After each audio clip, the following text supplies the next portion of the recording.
A service of KIBMradio.com, the Internet's home for an all old-time radio.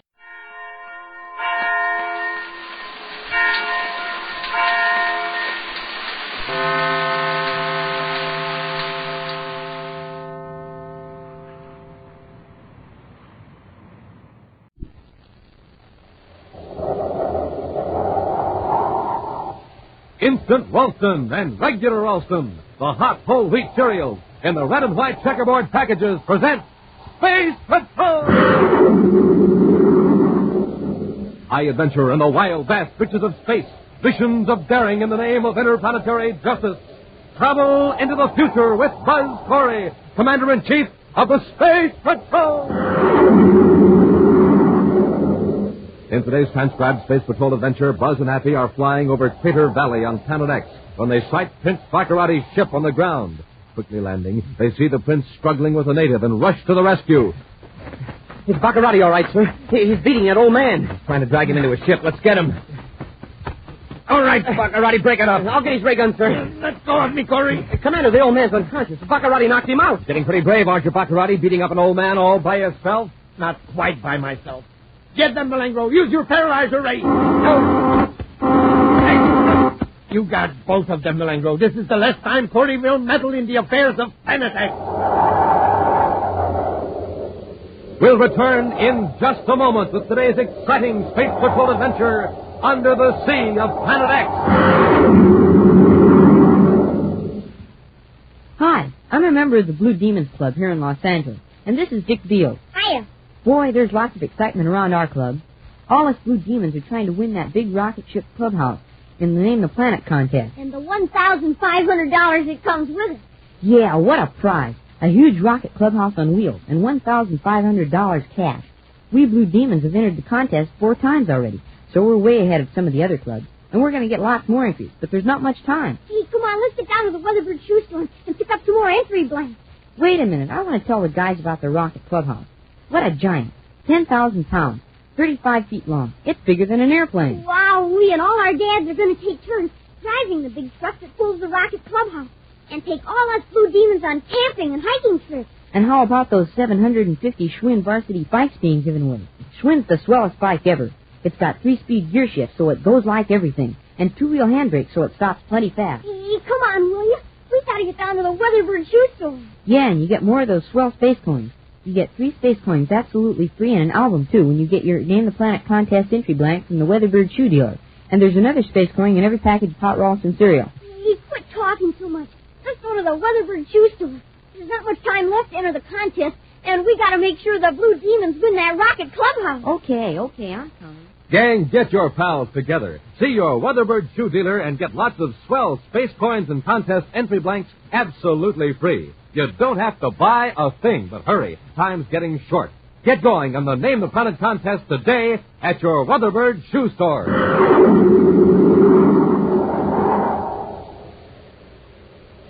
And now, today's Space Patrol adventure under the sea of Planet X.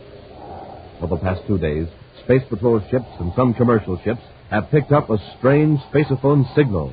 It registers for a few seconds and then disappears. Right now, in Commander Corey's central office on the man-made planet Terra, Buzz and Happy sit before a sensitive receiver as the cryptic signal streams in from across the vastness of space.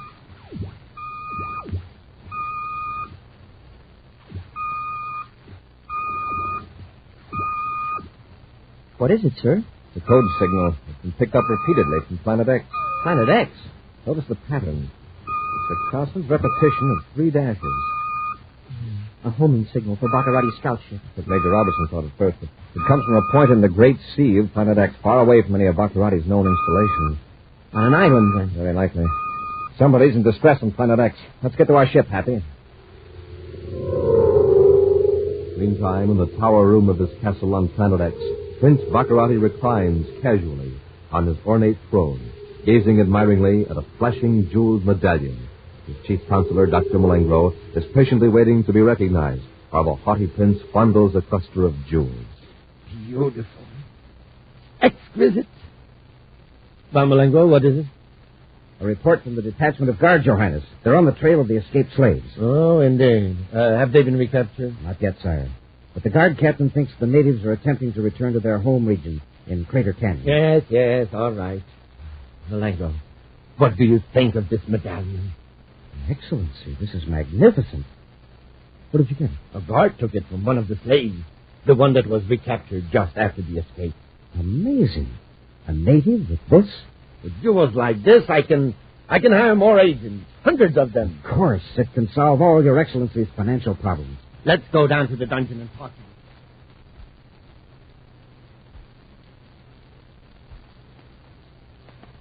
It's in the next cell, Malengo. Big fellow, isn't he? Yeah. We'll leave the door locked in case he becomes violent. Might I suggest humoring the fellow? Perhaps he will be more cooperative. Well, you talk to him then. Very well, sire. Tamu, son of Chief Ramad, His Highness Prince Baccarati is impressed by the medallion. He would like to know where you got it. It was given to me by my father. And where did he get it? From his father. It is handed down by each chief to his eldest son. Generation I after... don't care about that. Where did it come from originally? The Ancient One. And just who are the Ancient Ones? The givers of all knowledge. The benevolent masters of this world and the worlds beyond the sun. The exalted... Stop prattling! Where are these Ancient Ones, whoever they are? It is not given to me to know. For I am not a chief. Only a chief may know the secret of the Ancient One. This young upstart is trying to make a fool of me. Blanco, summon the guard. I'll beat this precious secret out of him. There is another way. I want to know where these jewels came from. Perhaps his father, the chief, will reveal the secret to get his son back safely. Besides, if this fellow is telling the truth and only his father knows where the jewels came from, well, we can force him to reveal the secret. Excellent. We'll take this Tamu with us to prove we have him. Guard, I'm not... A few hours later, Buzz and Happy are scanning the surface of the great sea of Planet X in their viewscopes, searching for the source of the mysterious signal. Their spaceophone receiver is adjusted to pick up the code whenever the ship crosses the directional beam from the transmitter. Whoever calculated that fix on the signal must be way off, sir. We're right over the region where it's supposed to come from. Well, we've got to allow for error, Happy. Remember, the fix was computed from positions millions of DUs from Planet X. Right. There it is.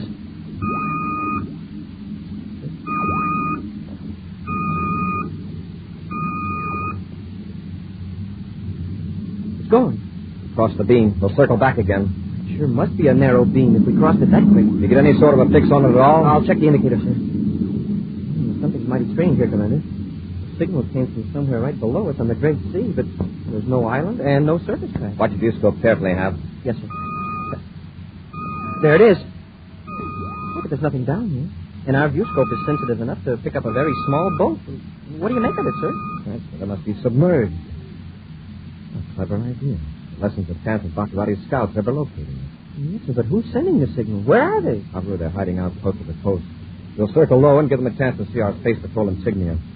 There's a valley a few miles inland, sir. The valley and the foothills are covered with farms and orchards, even inside some of those craters. That means people, Happy. Probably very intelligent natives. And farming people are usually peaceable. And whoever escaped from Baccarati could be living with the natives, waiting for the Space Patrol to pick up that signal out there in the ocean. At least the natives may know if any strangers have passed through recently. We'll head for those craters, Hap.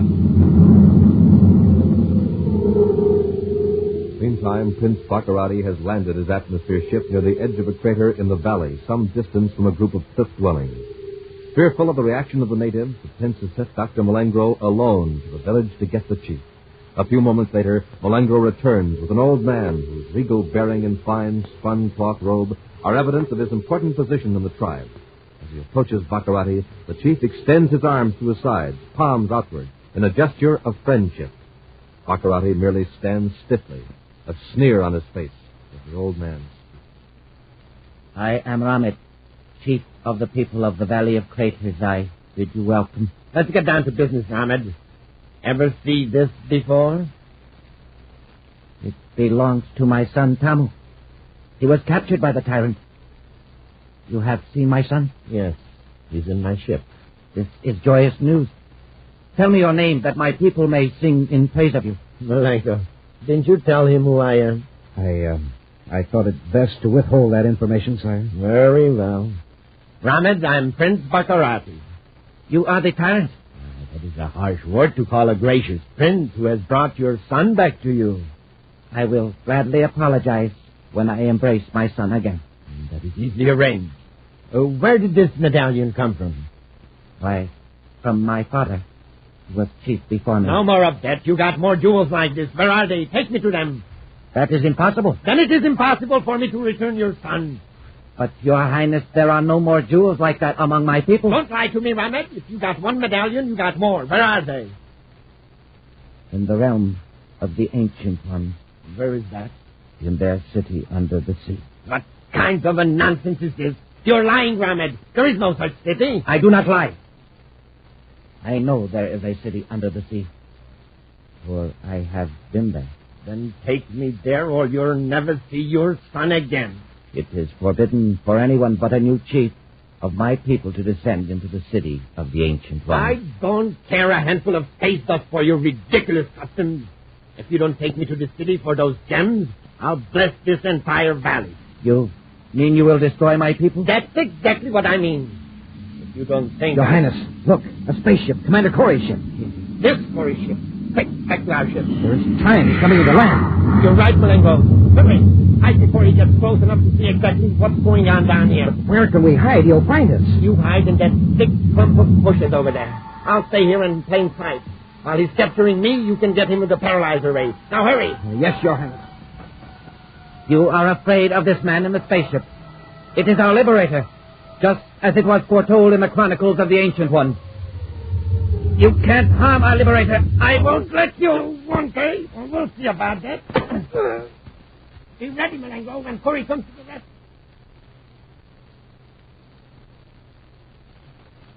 It's Baccarati, all right, sir. He's beating that old man. Trying to drag him into a ship. Let's get him. All right, Baccarati, break it up. I'll get his ray gun, sir. Let go of me, Corey.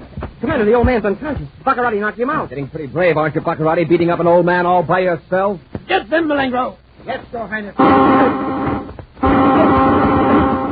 Splendid, Malengo. You got both of them. This is the last time Commander Corey will meddle in the affairs of Planet X. We'll return to Space Patrol in just a moment.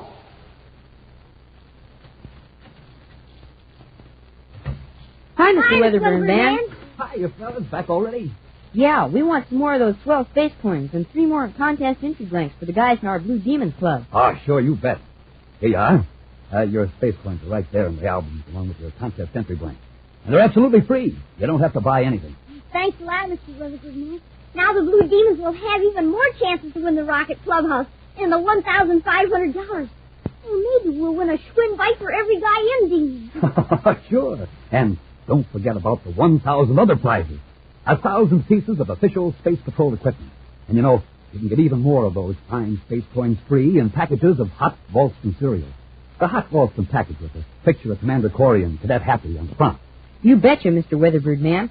We're going to get some packages of hot Ralston with the free space coins right now. Then, all of us Blue Demons are going to come back here and get going on the Name the Planet contest again. Be seeing you. Good. But you better hurry. There's not much time left, Anders. Right, Space Patrollers, time is running out. But you still have time to get your free space coins and contest entry blank at your Weatherbird shoe store. So do it today. That's your Weatherbird shoe store.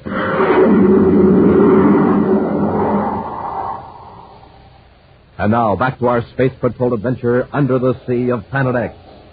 Buzz and Happy blast off for Planet X to investigate a mysterious spaceophone signal that seems to come from the Great Sea. Believing the series of dashes are a distress signal from the United Planets personnel who escaped from Prince Baccarati, Buzz searches the nearby coast. Sighting Baccarati's ship in the crater valley, they land in time to stop Baccarati from beating Ramed, chief of a tribe of peaceful natives. But Buzz and Happy are in turn overpowered by Dr. Malengro, who has been lurking in ambush nearby, armed with the paralyzer ray gun. Helpless from the effects of the blast, the space patrolmen look on as Baccarati and Malengro revive the native chief. He's coming around all right, Your Highness. Oh, get him to his feet. Come on, Ramed, get up. Those men lying there. What have you done to them? Temporarily paralyzed with this ray gun. This, Ramed, is one of the least powerful of my weapons. Remember that, in case your people will try to rescue you. Who are these men? From another planet, too, I suppose? Yes. This is the great Commander Corey, Commander-in-Chief of the Space Patrol of the United Planets. My most formidable enemy. And look at him now. If he is your enemy, he must be good. A liberator who came from another world to save us from a tyrant, just as the Ancient Ones foretold. There's your liberator. Your Ancient Ones are either bad prophets, or they were thinking of someone else. Malengo, put Corey and the cadet into my ship and tie them up. Yes, Excellency. Shall we put them in with Tamu? There isn't enough room in that compartment. Put them in the first compartment on the left and lock them up. Yes, Your Highness. Leaving Buzz and Happy securely bound and locked in Baccarati's ship, the Prince and Malengo followed Chief Ramed around the rims of the craters and across the valley to a steep bluff. Finally, Ramed pauses before a jutting rock formation. We are at the entrance to the tunnel. Where? I don't see it. Slip in behind that large rock. You go first. You're next, Malengo. Yes, Your Highness.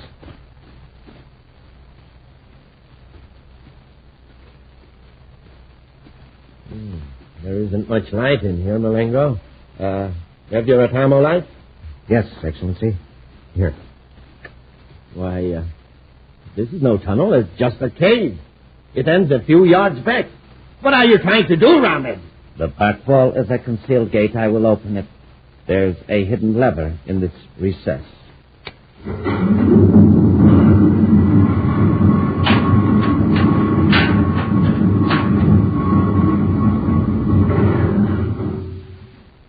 Highness, it's amazing. It must take tremendous power to open that gate. It is a secret force of the Ancient One. Probably only electricity. See, the tunnel is lighted. Yes. You will no longer need your little light.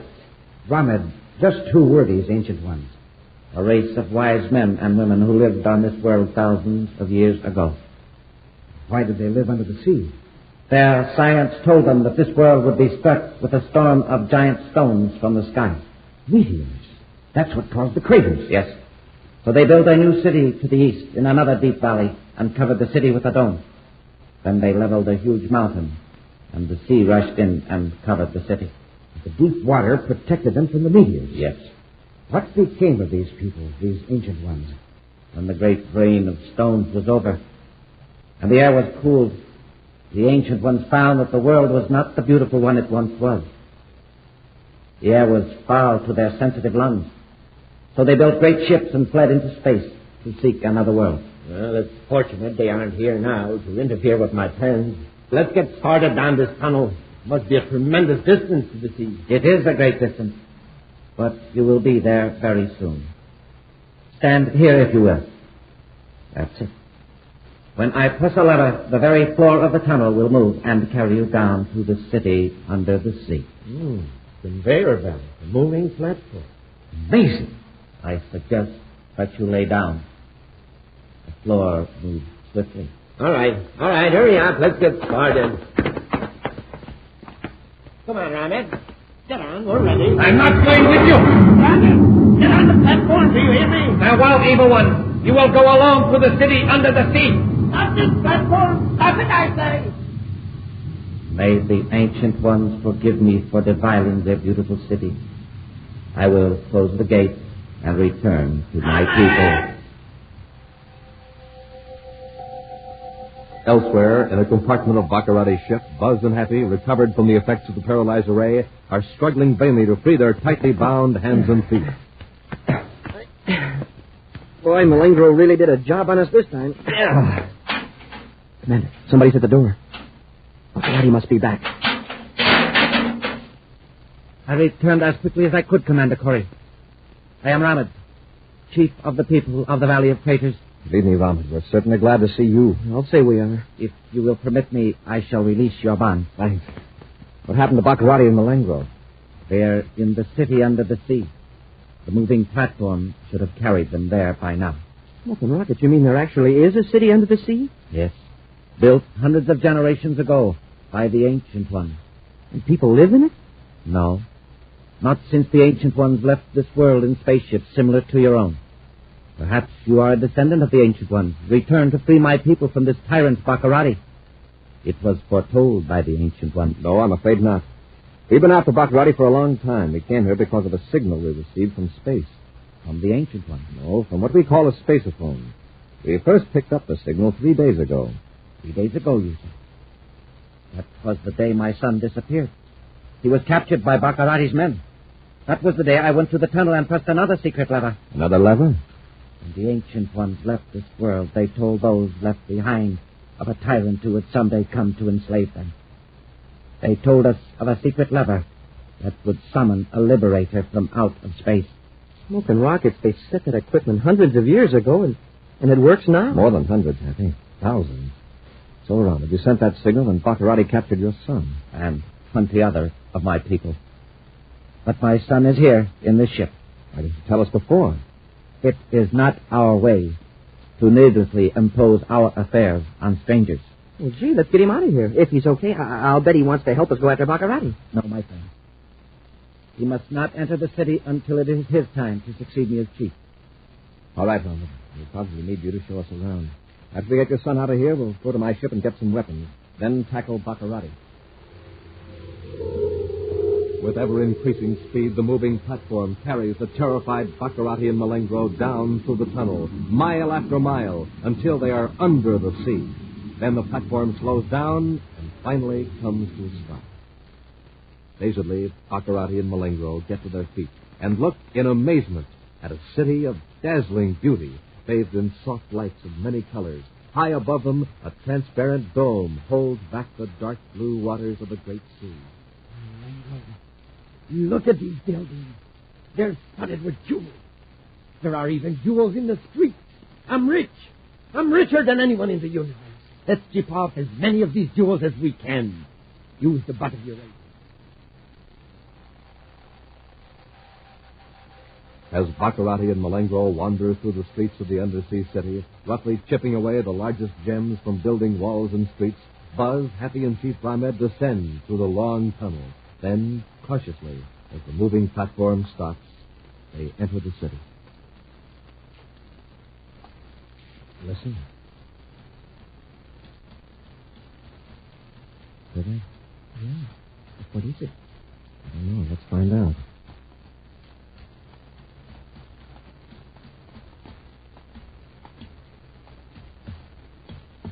It's Baccarati and Malengro chipping gems from the walls. Ready, Hap? Yes, sir. Let's rush him. Come on. Hurry! Malengro, get them!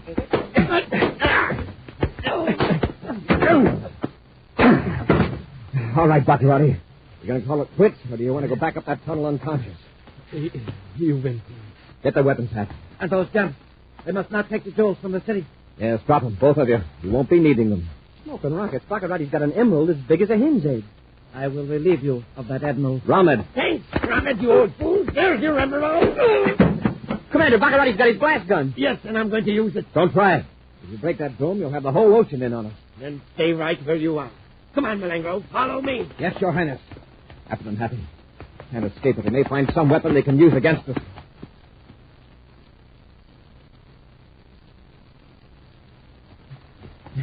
We just ducked around that corner, Commander. We're gaining on them. There they are. They're heading for that metal door. Stop, Baccarati. Let's see you get in here, Corey.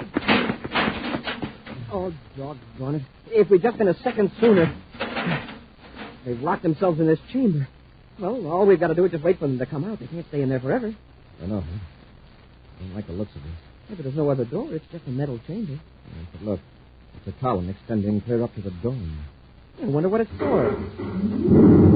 Hey, what's happening? Look up at the top of the dome. Something shooting up to the surface. A big torpedo or something. See if you can open that door now, Hap. The chamber's empty. They're gone. This is an emergency escape hatch. Baccarati and Malengro shot to the surface inside of a watertight chamber. Oh, they sure took an awful chance. It may have been ejected automatically. Commander, They got away, Ramad. I'm sorry. it was my fault. But I am very grateful. You saved the lives of my son and all my people. I will order a feast in your honor. Thanks, Ramad, but some other time. But Baccarati cannot harm my people now. Probably not. We'll go back to our spaceship and search the great sea till we find him. I know our great danger is over. Baccarati will leave us alone now, I know. Because I've got my son's jeweled medallion back. Baccarati dropped it in the fight. It is a sign of good fortune. Well, maybe, Ramid, but just the same, don't forget where that spaceophone signal switch is. An action preview of next week's exciting Space Patrol adventure in just a moment. Look for the sign of the Weatherbird Space Patrollers. Look for the sign of the Weatherbird at your Weatherbird shoe store, because that's where you get your free Name the Planet contest entry blank and those swell space coins. And remember, you can also get space coins in packages of good hot Ralston, instant or regular, but hurry. Time's getting short. There's still time to get going on the Name the Planet contest at your Weatherbird shoe store. That's your Weatherbird shoe store.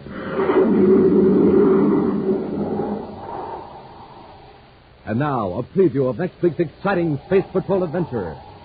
Buzz and Hattie are trying to drive off one of Prince Baccarati's atmosphere ships before it destroys a small submarine in the great sea of Planet X. We're driving him off, Hap. Yes, sir. He's cut on all rockets, but what happened to the sub? We'll take care of it later, after we've chased that atmosphere ship away. Commander, they're firing at us. They want to play rough, you'll cooperate. Stand by to fire space torpedoes. We're hit! He's knocked out our starboard rockets. We're out of control. Commander, we're going to crash! Be sure to join us next week for the thrilling story, The Sea Monster of Planet X, when Instant Ralston and Regular Ralston again present Space Patrol! Space Patrol, created by Mike Moser, starring Ed Kemmer as Commander Corey and Lynn Osborne as Cadet Happy, was written by Lou Houston, produced and directed by Larry Robertson, executive producer Mike Devery. Other players were Bela Kovach, Ken Mayer, Norman Jolly, Stephen Robertson, Dick Beals, and Tom McKee. Dick Tufeld speaking. Now, don't forget to tune in next Saturday and every Saturday when Instant Ralston and Regular Ralston again present Space Patrol!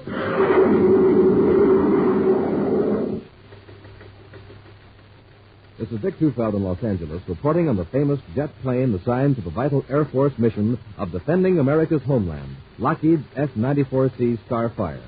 In a moment, we'll hear from Tony LaVere, the well-known record-breaking test pilot on the Starfire. Within seconds after warning, this radar-controlled interceptor can be off the ground and streaking to 45,000 feet or higher. Packing 48 rockets, it can fly and fight in sunshine or darkness at speeds of more than 600 miles per hour. Now, Tony LaVere, tape recorded this morning at a California air base. You know, good health is important to a test pilot, and I have to stay in top condition. I get lots of rest and eat plenty of good food. That's why I like a good cereal for breakfast, like Rice Chex or Wheat Chex. They have real energy and they taste swell. Why don't you try them? No other cereal, puffed or flaked, contains so much nourishment in such concentrated bite-sized form. So take a tip from Tony LaVere, Joe Lynch, and other top test pilots. Make your cereals Rice Chex and Wheat Chex. And now, attention all Space Patrollers. Now you can have the big, complete catalog of exciting new Space Patrol toys and official Space Patrol equipment. It's yours absolutely free. Just mail a postcard to Space Products, Box 591, Hollywood, California. That's Space Products, Box 591, Hollywood, California. Be sure to see another exciting Space Patrol program on your local ABC television station. Consult your local paper for time and channel. This program is broadcast to our armed forces overseas through the worldwide facilities of the Armed Forces Radio Service. Space Patrol came to you transcribed from Hollywood. This is ABC Radio Network. Instant Ralston and Regular Ralston, the hot whole wheat cereals in the red and white checkerboard packages, present Space Patrol! High adventure in the wild, vast reaches of space. Missions of daring in the name of interplanetary justice. Travel into the future with Buzz Corey, Commander-in-Chief of the Space Patrol! In today's transcribed Space Patrol adventure, Buzz and Happy are trying to drive off one of Prince Baccarati's atmosphere ships before it destroys a small submarine in the great sea of Planet X. We're driving him off, Hap. Yes, sir. He's cut on all rockets. But what happened to the sub? We'll take care of it later, after we've chased that atmosphere ship away. Commander, Commander, they're firing at us. They want to play rough, we'll cooperate. Stand by to fire space torpedoes. We're hit! We knocked out our starboard rockets. We're out of control. Commander, we're going to crash!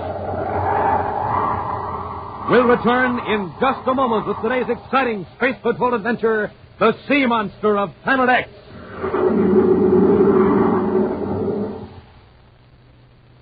Only 9 days left to enter the Name the Planet contest.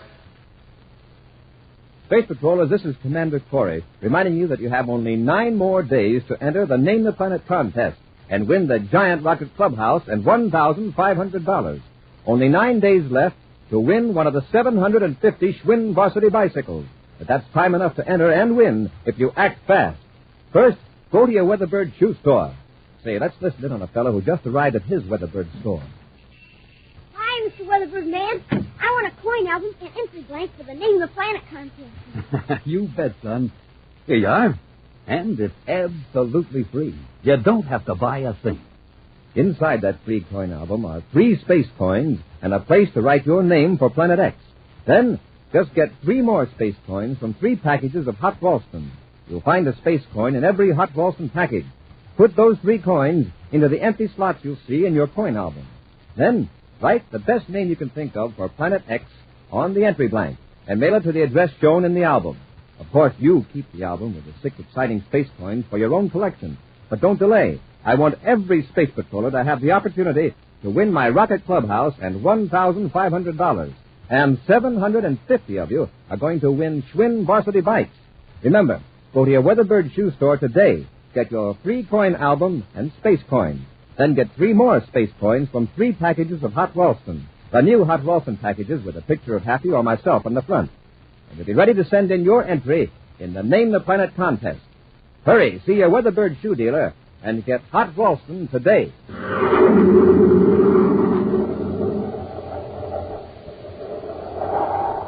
And now, today's exciting space patrol adventure, the Sea Monster of Planet X. What is the fate of Prince Baccarati?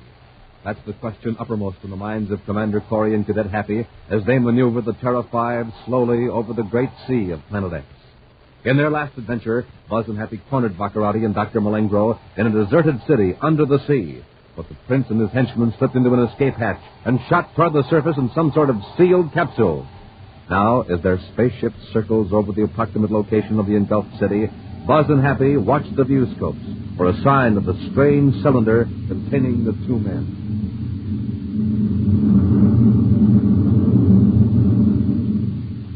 There's not a thing on the surface, Commander. By the way that capsule shot out of that tube down there in the city, I thought sure it'd be bobbing on top of the sea like a cork. A lot of things could have happened since then, Happy. It took us at least an hour to get back through the tunnel to the inland valley and then blast off. The chance that cylinder is more than just a sealed life raft. That cylinder might be able to submerge and move underwater. Like a submarine. Exactly. For all we know, it could move at tremendous speed.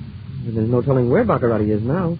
He may be hundreds of miles away. Or he might be heading for shore to get back to his spaceship. He wouldn't try that, Happy. For hundreds of miles along here, the coast is lined with bluffs 1,000 feet high. Even if there was a stretch of beach, there's still those enormous breakers. Yeah, waves a couple hundred feet high at least. Besides, if he got ashore, Baccarati would have an overland hike of 50 miles to the valley. If Baccarati can control that cylinder, he'd probably try to get back to his castle. But that's thousands of miles from the sea. Yes. He has a few installations close to the rivers. That's right. If he reached one of those, he could get a spaceship or an atmosphere job. The mouth of the Colossus River is to the east, Happy. That's probably where Baccarati would head. Yes.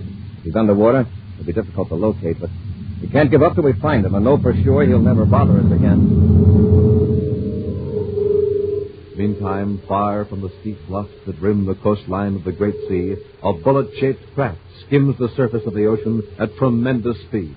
Huddled in the tiny compartment, Prince Baccarati and Dr. Malengro anxiously study the small but baffling control panel and its weird symbols. Malengro, do something to stop this thing. But, Your Highness, I know nothing about this ship, or whatever it is. Remember, it was built hundreds of years ago by an ancient race here on Planet X. Don't give me a lecture. Get it stopped before it carries us out clear to the middle of the Great Sea. I can only guess as to the function of these controls. Suppose I were to touch something that would open the hatch and let the water in, we would sink immediately. Then don't touch it. Don't touch anything until you're sure. Your Highness will be patient. I think I can reason it out. This indicator here seems to be a compass. It's logical to assume that the wheel inside the calibrated dial controls direction. Careful now, Malengo. We're changing course. See, Your Highness, I was right. This wheel controls the steering mechanism. Then head back for the shore, quickly. We don't know how much fuel we have. Excellency, I suggest that we proceed either up or down the coast. To approach close to the shore at this point, well, we'd be dashed against the cliffs. All right. But at least let's not get out of the sight of the land. I wonder which of these controls submerges the craft. What do you want to submerge for? Corey will be searching for us, you know. On the surface, we would be fairly easy to find. Yes, that's right. But be careful now. This vertical lever, I'm going to advance it slightly. We're going under. Rise to the surface again. Malengo, do you hear me? Yes, Your Highness.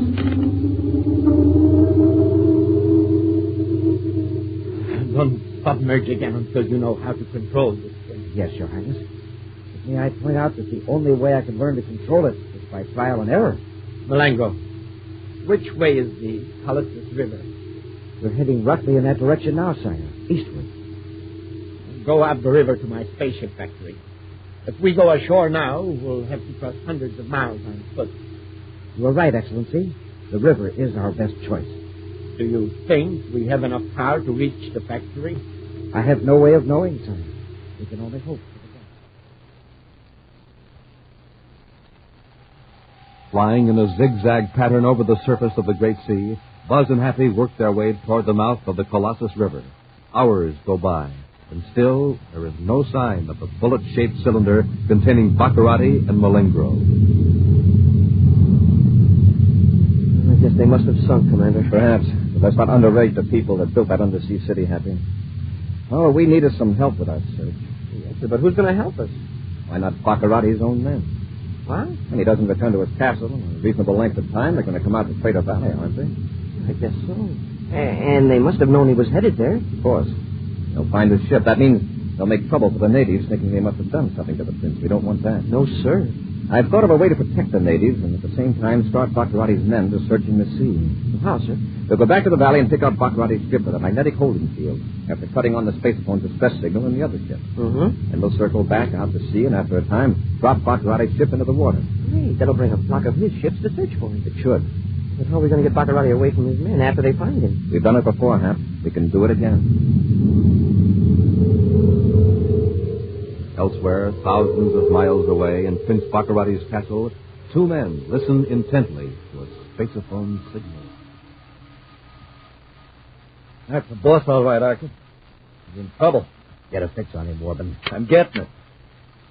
Out toward Crater Valley. Those natives must be giving him a bad time. Don't be stupid. What can ignorant natives do against a spaceship in flight? That's right.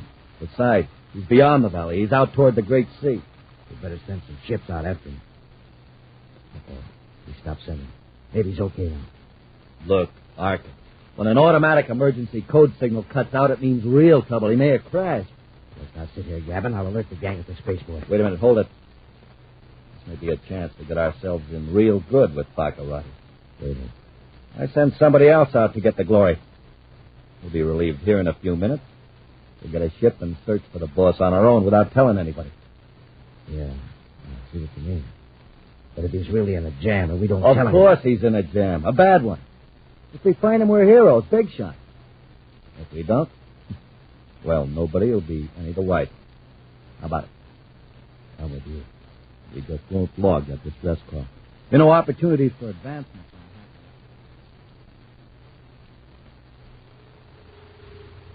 Now, in complete control of the strange submarine, Malingro pilots the craft toward the mouth of the Colossus River, while Prince Baccarati peers up through the transparent dome, watching for Commander Corey's spaceship. We're approaching the mouth of the river now, sire. See how the headlands are flattening out? In an emergency, we could land anywhere along the beach. All right. Does this sub have a spaceophone on it? I do not think so, sire. Wait a minute. I think I see a spaceship. Where? Over there to the right. Just coming over the horizon. You're right, sire. I see it. Submerge! Submerge! But, Your Highness, I don't think it's Corey. It's approaching from over the mainland. Corey knows we're somewhere in the sea. Well, then it's one of my own ships. It must be, Excellency. I wish there was some way to signal him. This sub is so small he might not see us. I'll increase our speed, sir. Zigzag over the water. The white foam of our wake will be visible for miles. All right, do it then. It is one of my ships. I can tell now.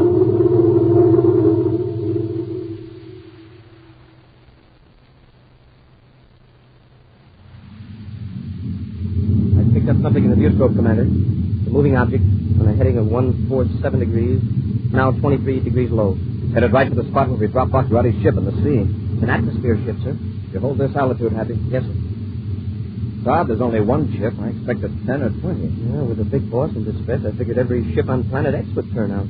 Possibly more will show up later. Our main job now is to keep from being detected.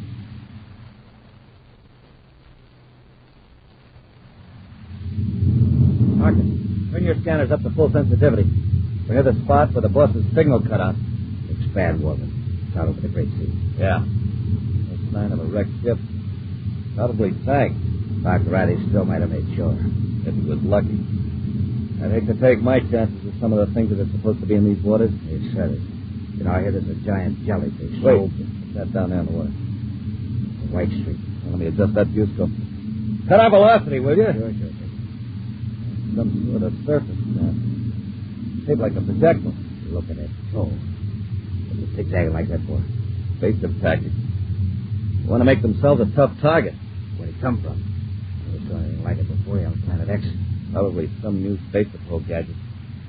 Now we know what happened to Baccarati. Yeah. It blasted him out of the sky. We better get away from here or we'll be next. There's maneuvering down there. I'd say he was afraid of it. Let's blast him with a space torpedo. It's going to be tough to hit. Yeah.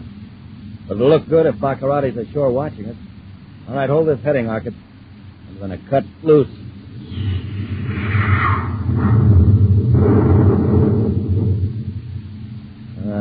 Missed him. All right, let's get away from here before he fires back. No, wait, let's make another pass.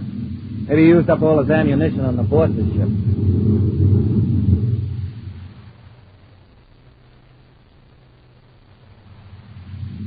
Commander, that ship's firing at something down there in the water. I saw the explosion, Happy. Adjust the viewscope. Right. Smoke and rockets. There's a small surface craft down there, sir. That's what we've been looking for. Baccarati. But why are his own men firing at him? They have no way of knowing it's Baccarati. They aren't taking any chances. That atmosphere ship's coming back for another pass, sir. Got to drive him off. I'm going to take Baccarati alive.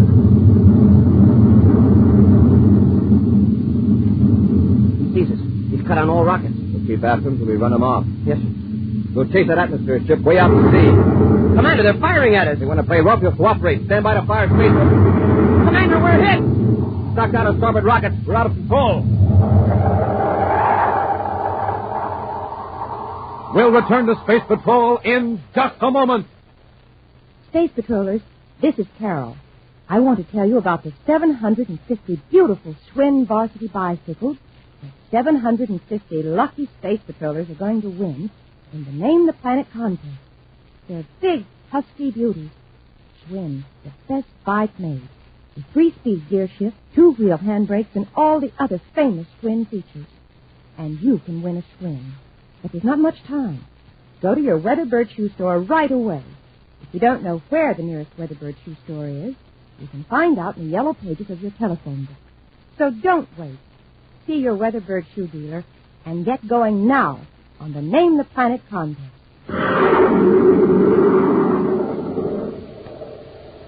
And now, back to our Space Patrol adventure, the Sea Monster of Planet X. Unable to locate the small submersible craft by which Baccarati and Dr. Malengro escaped from the undersea city, Buzz devised a plan to lure Baccarati's own men to aid in the search. After turning on the emergency spaceophone signal in Baccarati's deserted spaceship, Buzz and Happy lifted the ship by magnetic force field and then dropped it into the Great Sea. 2 of Baccarati's men picked up the signal of the castle and set out to rescue their chief. They decided the tiny craft on the water was a Space Patrol weapon, and so fired upon it. In attempting to drive off the atmosphere ship, Buzz and Happy were fired upon by Baccarati's men. With a hole in the hull of their spaceship, Buzz and Happy are now circling helplessly over the Great Sea. A torpedo tore out of starboard rocket control, Happy. We're losing altitude. If that atmosphere ship comes back, I'll sure let them have it. Our space weapons are still in order. Apparently they're glad to be out of the fight, Hap. They know that was a lucky hit. We're just going in circles. We're trying to set her down on the beach. With the side push of the rockets, well, what's to keep us from swerving out into the sea? I'll spiral down till we're on course parallel with the shore, then cut rockets. And ease her down with a repeller ray. Right. If I can groove her down to that long stretch of beach, it might work.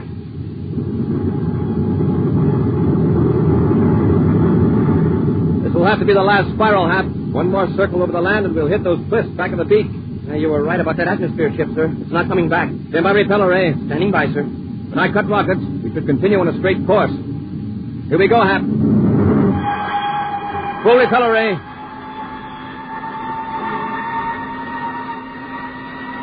We're going awfully fast for a landing, sir. I know it, Hap. I've canted the repeller ray forward to give us some braking action. It's working, sir. We're slowing down.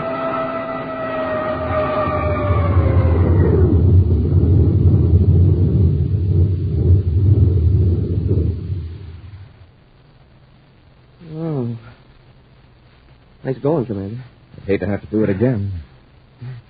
And if the spaceophone works, we can call Pluto Space Patrol and let them know we're here. At the same time, let Baccarati's men in on the secret. They could get here quicker than our ships could. Yeah, that's right. We wouldn't stand a chance. Let's take a look at the damage, Hap. Yes, sir.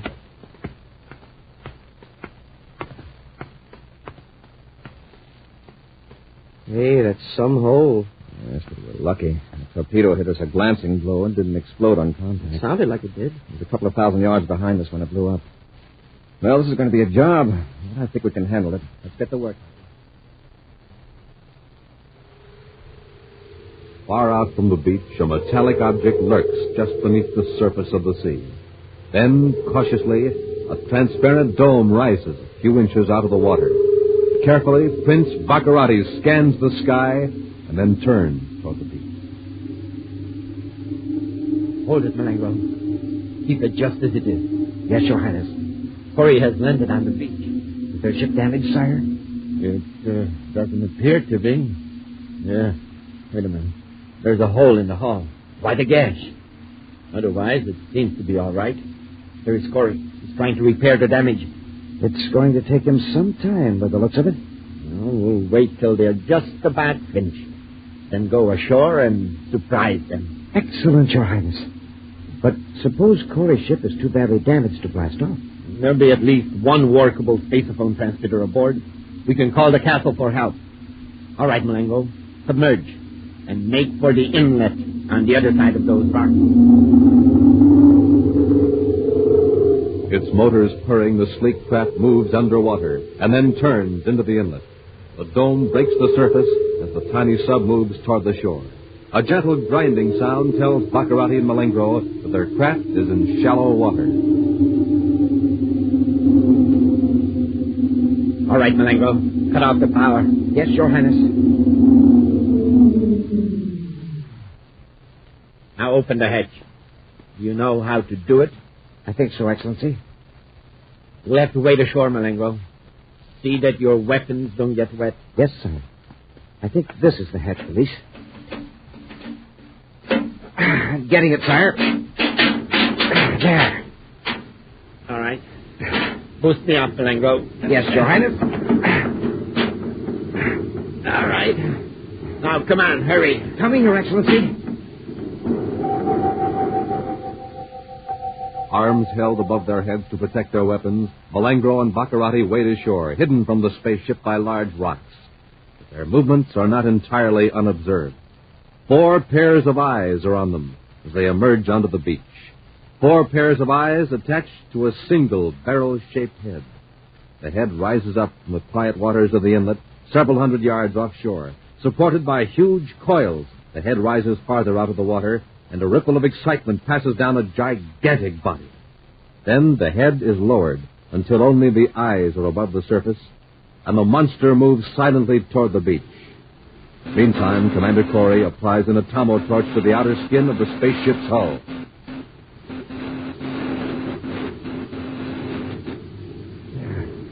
I think that does it, Happy. Yes, sir. Rough job, but it'll have to do. Didn't take as long as I thought, sir. I just hope we've got all those wires connected right. We'll get back in the ship and make a final test before we try to blast off. Yes, sir. Take the torch, will you, Hap? Thanks.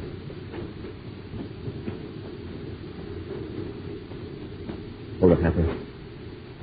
You tend to examine the hull of the ship. Yes, sir. I thought I saw something move down the beach toward those big rocks. Oh? It might have been a large seabird, and again it might not. I got a glimpse out of the corner of my eye, sir. There is something moving. Uh-huh. It's a man falling along the sand. Baccarati. Yes. And Malengo's right behind him. What do we do, rush him? No. Pretend you don't notice anything. Be very interested in the ship's hull. Then casually get into the ship as though you're going after more tools. You want me to bring out a ray gun? Yeah. Keep them hidden, though. We'll wait for them to rush us and then let them have it. Yes, sir. Smoking rockets. Are they coming? Well, no, sir, but I just saw something else. Maybe I'm space happy. One of those big rocks is moving. If we weren't on Planet X, I'd think I was having a hallucination. What is it, sir? There's no name for it. Centuries ago, on planet Earth, it would have been called a sea monster. But it's on land. At least part of it is. Well, it sounds. It's moving very quietly. Commander, it's after Baccarati and Malengo. We better warn them. Wait. You don't know how fast that thing can move. Any noise or sudden motion might make it attack right now. Get into the ship, Hap, and bring a couple of blast guns. Yes, sir. Move slowly, Hap.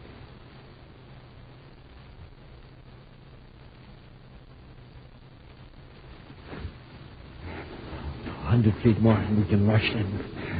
Boys are alone now. Keep your head down. Just keep crawling. Keep low. What's that? Your Highness, it's a monster. It's after us. Run, Malengo.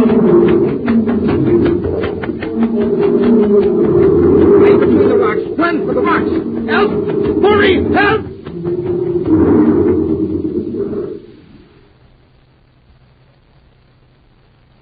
Hurry, Happy. Get those blast guns. Coming, Commander. It's attacking them. They've hidden between those rocks. Smoking rockets. Give me a gun, Happy. Here you are, sir. Help! Help! They're still alive. Monster can't reach them. Oh, if it had raised its head, I could blast. Now, hold it, Happy. You might hit Baccarati and Malengo. We've got to get closer. Come on. Commander, it's trying to pull the rocks apart with its claws. I can't waste any shots on this thing, Happy. I'm going in close and divert its attention. So be careful, Commander. When it moves toward me, we'll both fire. Help! Commander! Commander, here he comes. Let him have it, Hap. Run, Commander! Run! He's down. Hey, we got him. Keep away from him. Watch out for his tail. He's done for, sir. Took a lot of doing.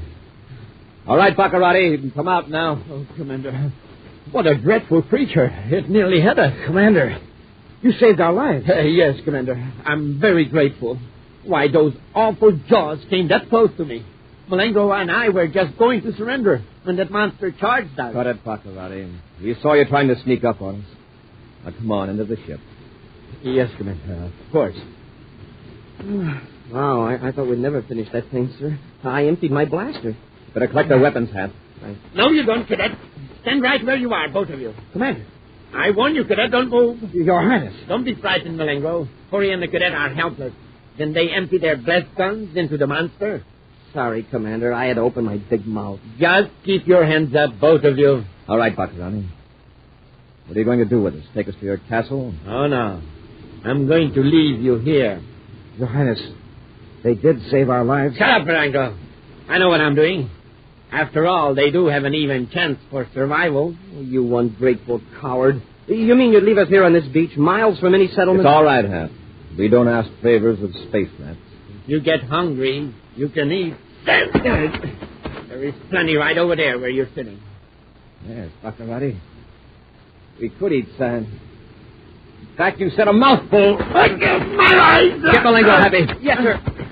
I'll take that ray gun, Baccarati. Commander, honestly, I never would have left you here. I was just joking. Cadet, you believe me, don't you? Oh, sure. And that sea monster wasn't serious either. He just wanted to play.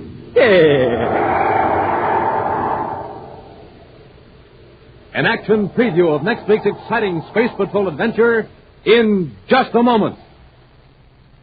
Hiya, Space Patrollers. Cadet Happy speaking. Listen, I got something important to tell you. If you haven't already entered the Name the Planet contest, you're missing out on the biggest chance you ever had. A chance to win a gigantic rocket clubhouse and $1,500. And you're missing 750 chances to win a Schwinn bike. So take off for your Weatherbird shoe store and get your free coin album and contest entry blank. And then zoom over and get some good hot Ralston. Remember, see your Weatherbird shoe man and see your grocer for hot Ralston. And hurry up. Do it now.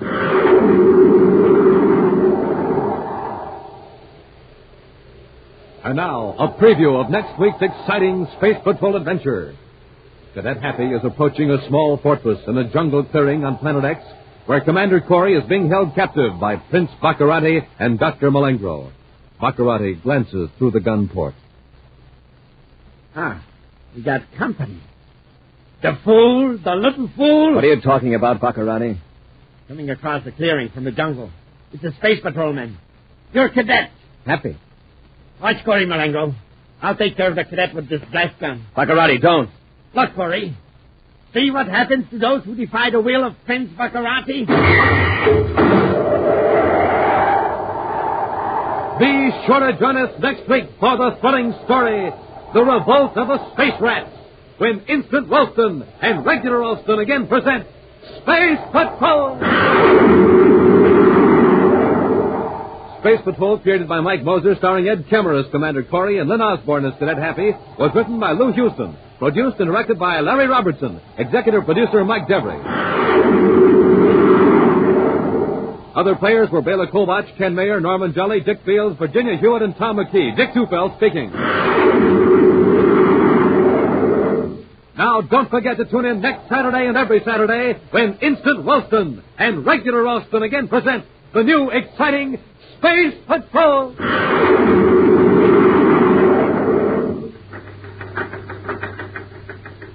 This is Dick Tufeld in Los Angeles, reporting on a plane that can fly 1,000 miles without refueling, the North American FJ-2 Fury. In a moment, we'll hear from the well-known test pilot on this Navy jet fighter, J. Ray Donahue, Jr. The Fury is a carrier-based plane armed with 4 20-millimeter cannons. It flies 650 miles per hour, has an altitude mark of 45,000 feet. Its length, 37 feet. Now, J. Ray Donahue, Jr., recorded at Edwards Air Force Base. To fly at supersonic speeds, a test pilot must have plenty of energy.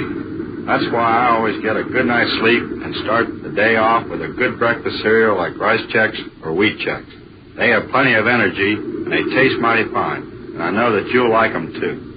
No other cereal, puffed or flaked, contains so much nourishment in such concentrated bite-sized form.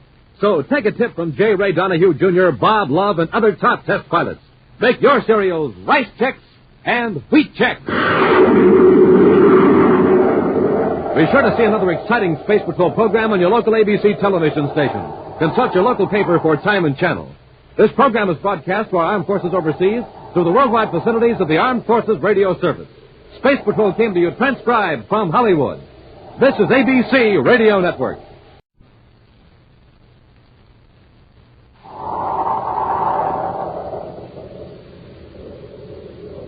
Instant Ralston and Regular Ralston, the hot whole wheat cereals in the red and white checkerboard packages, present Space Patrol! High adventure in the wild, vast reaches of space. Missions of daring in the name of interplanetary justice. Travel into the future with Buzz Corey, Commander-in-Chief of the Space Patrol! In today's transcribed Space Patrol adventure, Cadet Happy is approaching a small fortress in a jungle clearing on Planet X, where Commander Corey is being held captive by Prince Baccarati and Dr. Malengro. Baccarati glances through the gun port. Fool, the little fool. What are you talking about, Baccarati? Coming across the clearing from the jungle. It's a Space Patrolman. You're a cadet. Happy. Watch Corey, Malengro. I'll take care of the cadet with this blast gun. Baccarati, don't. Look, Corey. See what happens to those who defy the will of Prince Baccarati?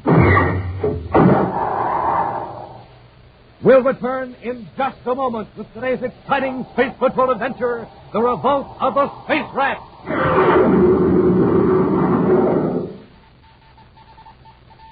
Commander Corey speaking with a special message for all space patrollers. You have only 3 more days to enter the Name the Planet contest. The contest closes December 1st. That means you have only 3 more days to win the gigantic rocket clubhouse and $1,500 cash. Only 3 more days to win one of the 750 Schwinn bikes. Yes, this is the contest that gives you 750 chances to win a wonderful Schwinn varsity bicycle. And there's still time to enter and win if you hurry. Just go to your grocer's today for some instant Ralston. Right on the back of the instant Ralston package, it tells you how to enter the contest. So don't wait. Don't miss out on winning the Rocket Clubhouse and $1,500. Don't miss out on winning a streamlined Schwinn bicycle or one of the 1,000 other swell prizes. If you get going on the contest right away, today you have every chance to win. But you must act fast. There are only 3 days left. Right now, this morning, take off for your grocer's and get some instant Ralston. Remember, right on the back of the instant Ralston package, you'll find the easy contest rules that will help you get your entry in the Name the Planet contest right away. So get instant Ralston today, and I'll bet you win a prize.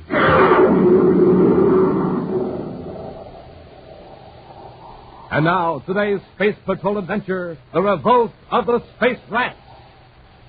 With Prince Baccarati and Dr. Malengro locked securely in the nap compartment, Commander Corey and Cadet Happy settle back comfortably at the controls of the Terra 5. The giant Planet X grows smaller in the rear view scope as their spaceship approaches the orbit of Pluto on their long journey toward the man-made planet Terra. Hey, Commander, now that Baccarati's out of the picture, what's going to happen to Planet X? Will it become one of the United Planets? Well, that's a difficult question, Happy. It's something the Secretary General and the other planetary leaders will have to work out. Baccarati sure was stupid. I'll bet he's back there in the aft compartment kicking himself for being such a fool. I doubt it. If I know Baccarati, he and Malengro are busy thinking up ways to escape. A lot of good that'll do them. In a few hours, we'll have them on Terra under heavy guard. Then it'll be a criminal rehabilitation center for both of them. Until then, we've got to be on the alert, just in case some of his agents make a desperate attempt to rescue him. Yeah, but they don't know he's been captured. His men think his ship is sunk in the great sea of the Planet X. Just the same, I'm taking no chances. Watch those viewscopes, Pat. Meantime, a few thousand DUs away on the barren, airless third moon of Pluto, a man sits in a sealed shelter and wearily turns the dials of a spaceophone receiver. Nearby, on a bunk, his companion stares at the ceiling with dark, deep-set eyes. With effort, the man on the bunk raises his head. Turn it off, Pete. All right, boy, all right. Now, you lie down and relax. Never mind me. Keep covered up. I'm hotter than inside of Mercury right now, Pete. The fever's burning me up. Well, listen. I better go back to that space phone in case Sarkis try to contact us. He ain't going to contact us, Pete. You know it. Sarkis through with us. Why don't you be smart and blast off in that lunar job? Leave you alone? Not your fault. I come down with space fever and can't stand high acceleration. This little lunar ship of ours will take you off this moon. Now get going. All right. I'll go. Now you're talking sense. I'm going to contact a ship that can get you off this moon without shaking you to pieces. A ship with enough power to reach escape velocity real right. Are you crazy? The only ship that'd bother would be a space patrol cruiser. Maybe. You know what'll happen if the space patrol gets a look at this setup. You'll end up in a criminal rehabilitation center. Maybe I can convince them with just a couple of prospectors. Why don't you space it them to help us if we're going this far? Those Sark intercepted the message. How long you think we'd last? You just leave this.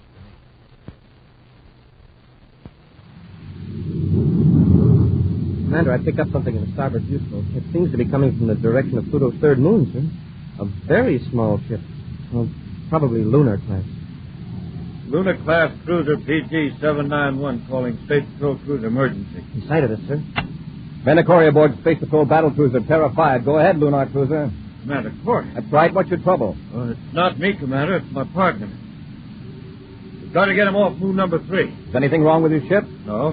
Then why can't you get him off? Well, not with this crate, I can't. Acceleration would black him out for keeps. Who is this speaking? I'm Pete Skiller. Partner Troy Matthews. He's down with a bad case of space fever. What are you doing on moon number 3? Prospector. We got a shelter rigged up in a crate. Commander, old Troy needs your help real bad. All right, Skiller. Head back to the moon. We'll follow you. Thanks, Commander. He and Troy will never forget this. All right, Skiller. Corey out. What do you make of it? Think it's on the up and up? I don't know. At least it's unlikely that Baccarati's gang is behind us. Even if they know we've got Baccarati, there's no way they could have known we'd be on a vector close to Pluto's third moon. Yeah, they wouldn't have had time to lay a trap. I hate to take time out with our prisoners aboard, but after all, a human life may be at stake. Buzz and Happy follow the small ship to the third moon and carefully scan the terrain as Pete Skiller lands inside a small crater. Skiller, clad in a spacesuit, waits for them beside the airlock leading to the shelter. Donning their own spacesuits, Buzz and Happy land near the lunar cruiser. A few moments later, they're inside the airlock talking to Skiller. My partner's in pretty bad shape, Commander. How long has he been here? About 10 days. 10 days? You mean this is the first attempt he's made to get help? Why didn't you space phone Pluto Space Patrol? Well, Troy's awful stubborn, Commander, awful stubborn. Here, he's right in here. You lead the way, Skiller. Keep an eye on him. Yes, sir. Well, old Troy's asleep. Hey, partner, wake up. We got company. Now, hold it, Skiller. He does look bad. I'll see. Up and stuff him into a spacesuit. We can carry him out to your Yeah, ship. just a minute. You won't go stuffing a sick man into a spacesuit. Got to be very careful about moving him. Sure. Anything you say, Commander. Frankly, I'd hate to be responsible for what might happen to a man in his condition. Moving him now might get fatal. Well, we've got to get him to a doctor. It might be wiser to bring a doctor here. I've seen enough cases of space fever to know when it's dangerous to move a sick man. Commander, Yes, sir. maybe this isn't such a good idea, but... Well, I was thinking about someone on our ship. Malengro? Yes, sir. I know he isn't a licensed space doctor, but he knows a lot about it. It's invaluable to Baccarati along that line. Question is, could we trust him? For right now, both Malengro and Baccarati might jump at a chance to do something decent, just for the sake of the record. Yeah, since there's no chance to escape. You stay here, Hap. I'll go back to the ship and get Malengro. In an aft compartment of the Terra 5, Prince Baccarati and Dr. Malengro speculate on why their long flight to Terra has been interrupted. What is Corey up to? Where have we landed? Perhaps he's decided to take us to Pluto instead of flying straight through to Terra. If this were Pluto, we'd be out of the ship by now. Perhaps, Your Highness, Corey landed for minor repairs. At any rate, every moment of delay increases our chances for escape. Your Highness, someone's at the door. Commander Corey. All right, Malengro, you can come out.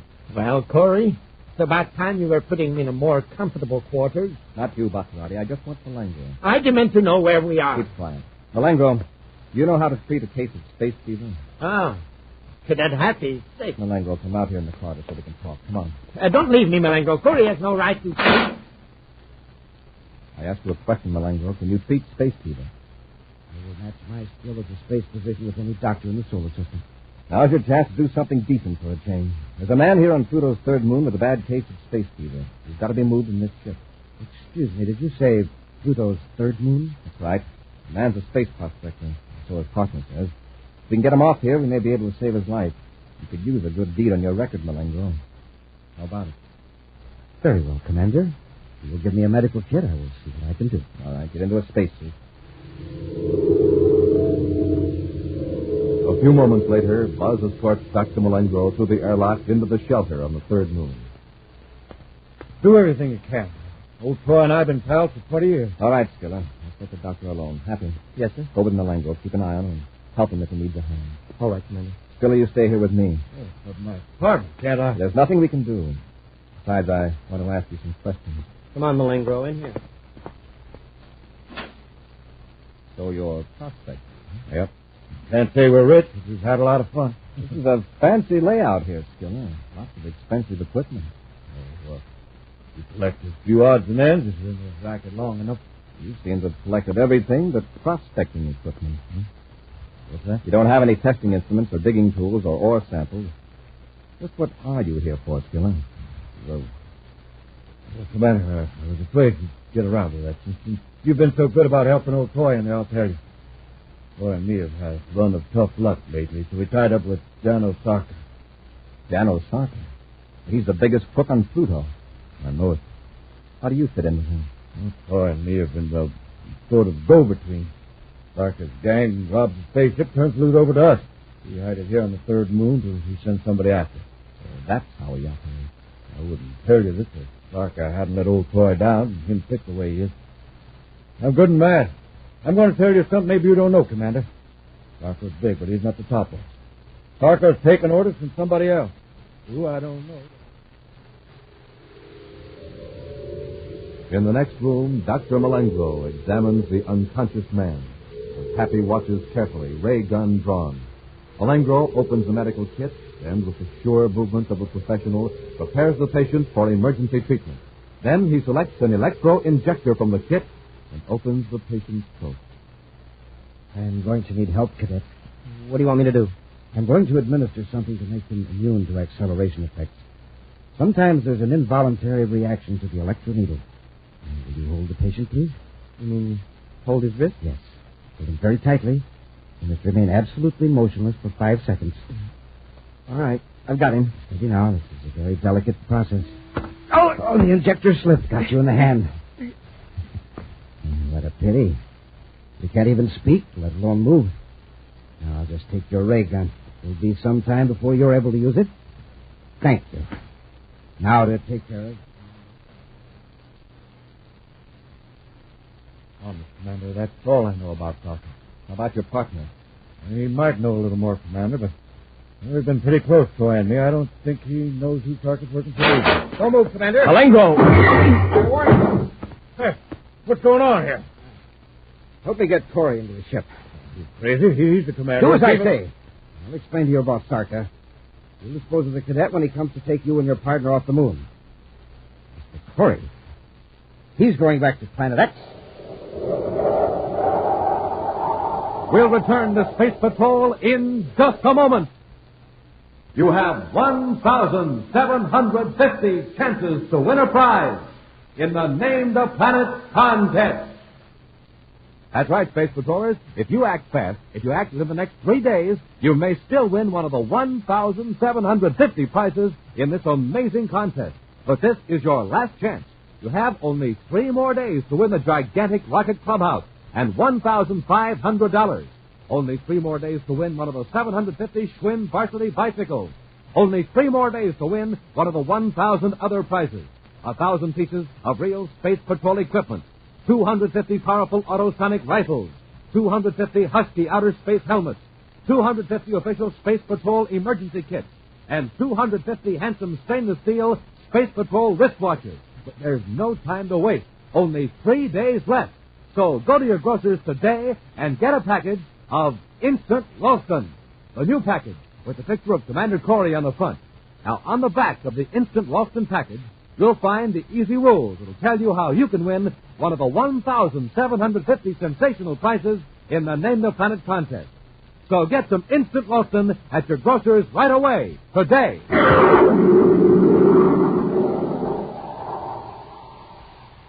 And now, back to our Space Patrol adventure, the Revolt of the Space Rats. While holding Prince Baccarati and Dr. Malengo and their ship as captives, Buzz and Happy responded to a distress call from a lunar cruiser that led them to Pluto's third moon. There, Pete Skiller, a self-styled prospector, led them to his partner who was suffering from space fever. Knowing the man's condition to be serious, Buzz brought Dr. Malengo in to treat him, leaving Happy to watch the wily doctor. Malengo used an instrument from the medical kit to paralyze Happy, and then, taking Happy's ray gun, Malengo rushed to the airlock of the prospector's shelter and overpowered Buzz, forcing Pete Skiller to carry Buzz to his ship. Now, Buzz regains consciousness in the control compartment of the Terra 5, with Baccarati standing over him with a ray gun. Our position is reversed now, Commander. You are the prisoner. Where's Cadet Happy? Why, back on moon number 3, Commander. But don't worry. He'll be well taken care of. And it wasn't that. Pete Skiller's working for you. Pete Skiller? Oh, that old space man. Yes, he's working for me. But he didn't know it until an hour ago. It was purely by accident that you landed on the moon. And Daniel Sarka is one of your men. Yes, Commander. A very valuable cog in my machine. If you had succeeded in getting me to Terra for a brainograph test, you would have learned something very interesting. But you're going to tell it to me anyway, I suppose. Yes, because you can't do anything about it. Sarka is about to destroy Pluto City. The scheduled time is, let's see, just 36 hours from now. Destroy Pluto City? Well, why? What good will that do you? It will wipe out the nearest Space Patrol base to Planet X. You'd wipe out an entire city just to destroy a few Space Patrol ships? Of course. It is more economical that way, and less risk for Sarka. He can drop a cosmic bomb from a spaceship after his men are safely out of the city. What about Happy? What are you going to do with him? I haven't given it a thought, Commander. I suggest you worry about what is going to happen to you when I get you back to my castle on Planet X.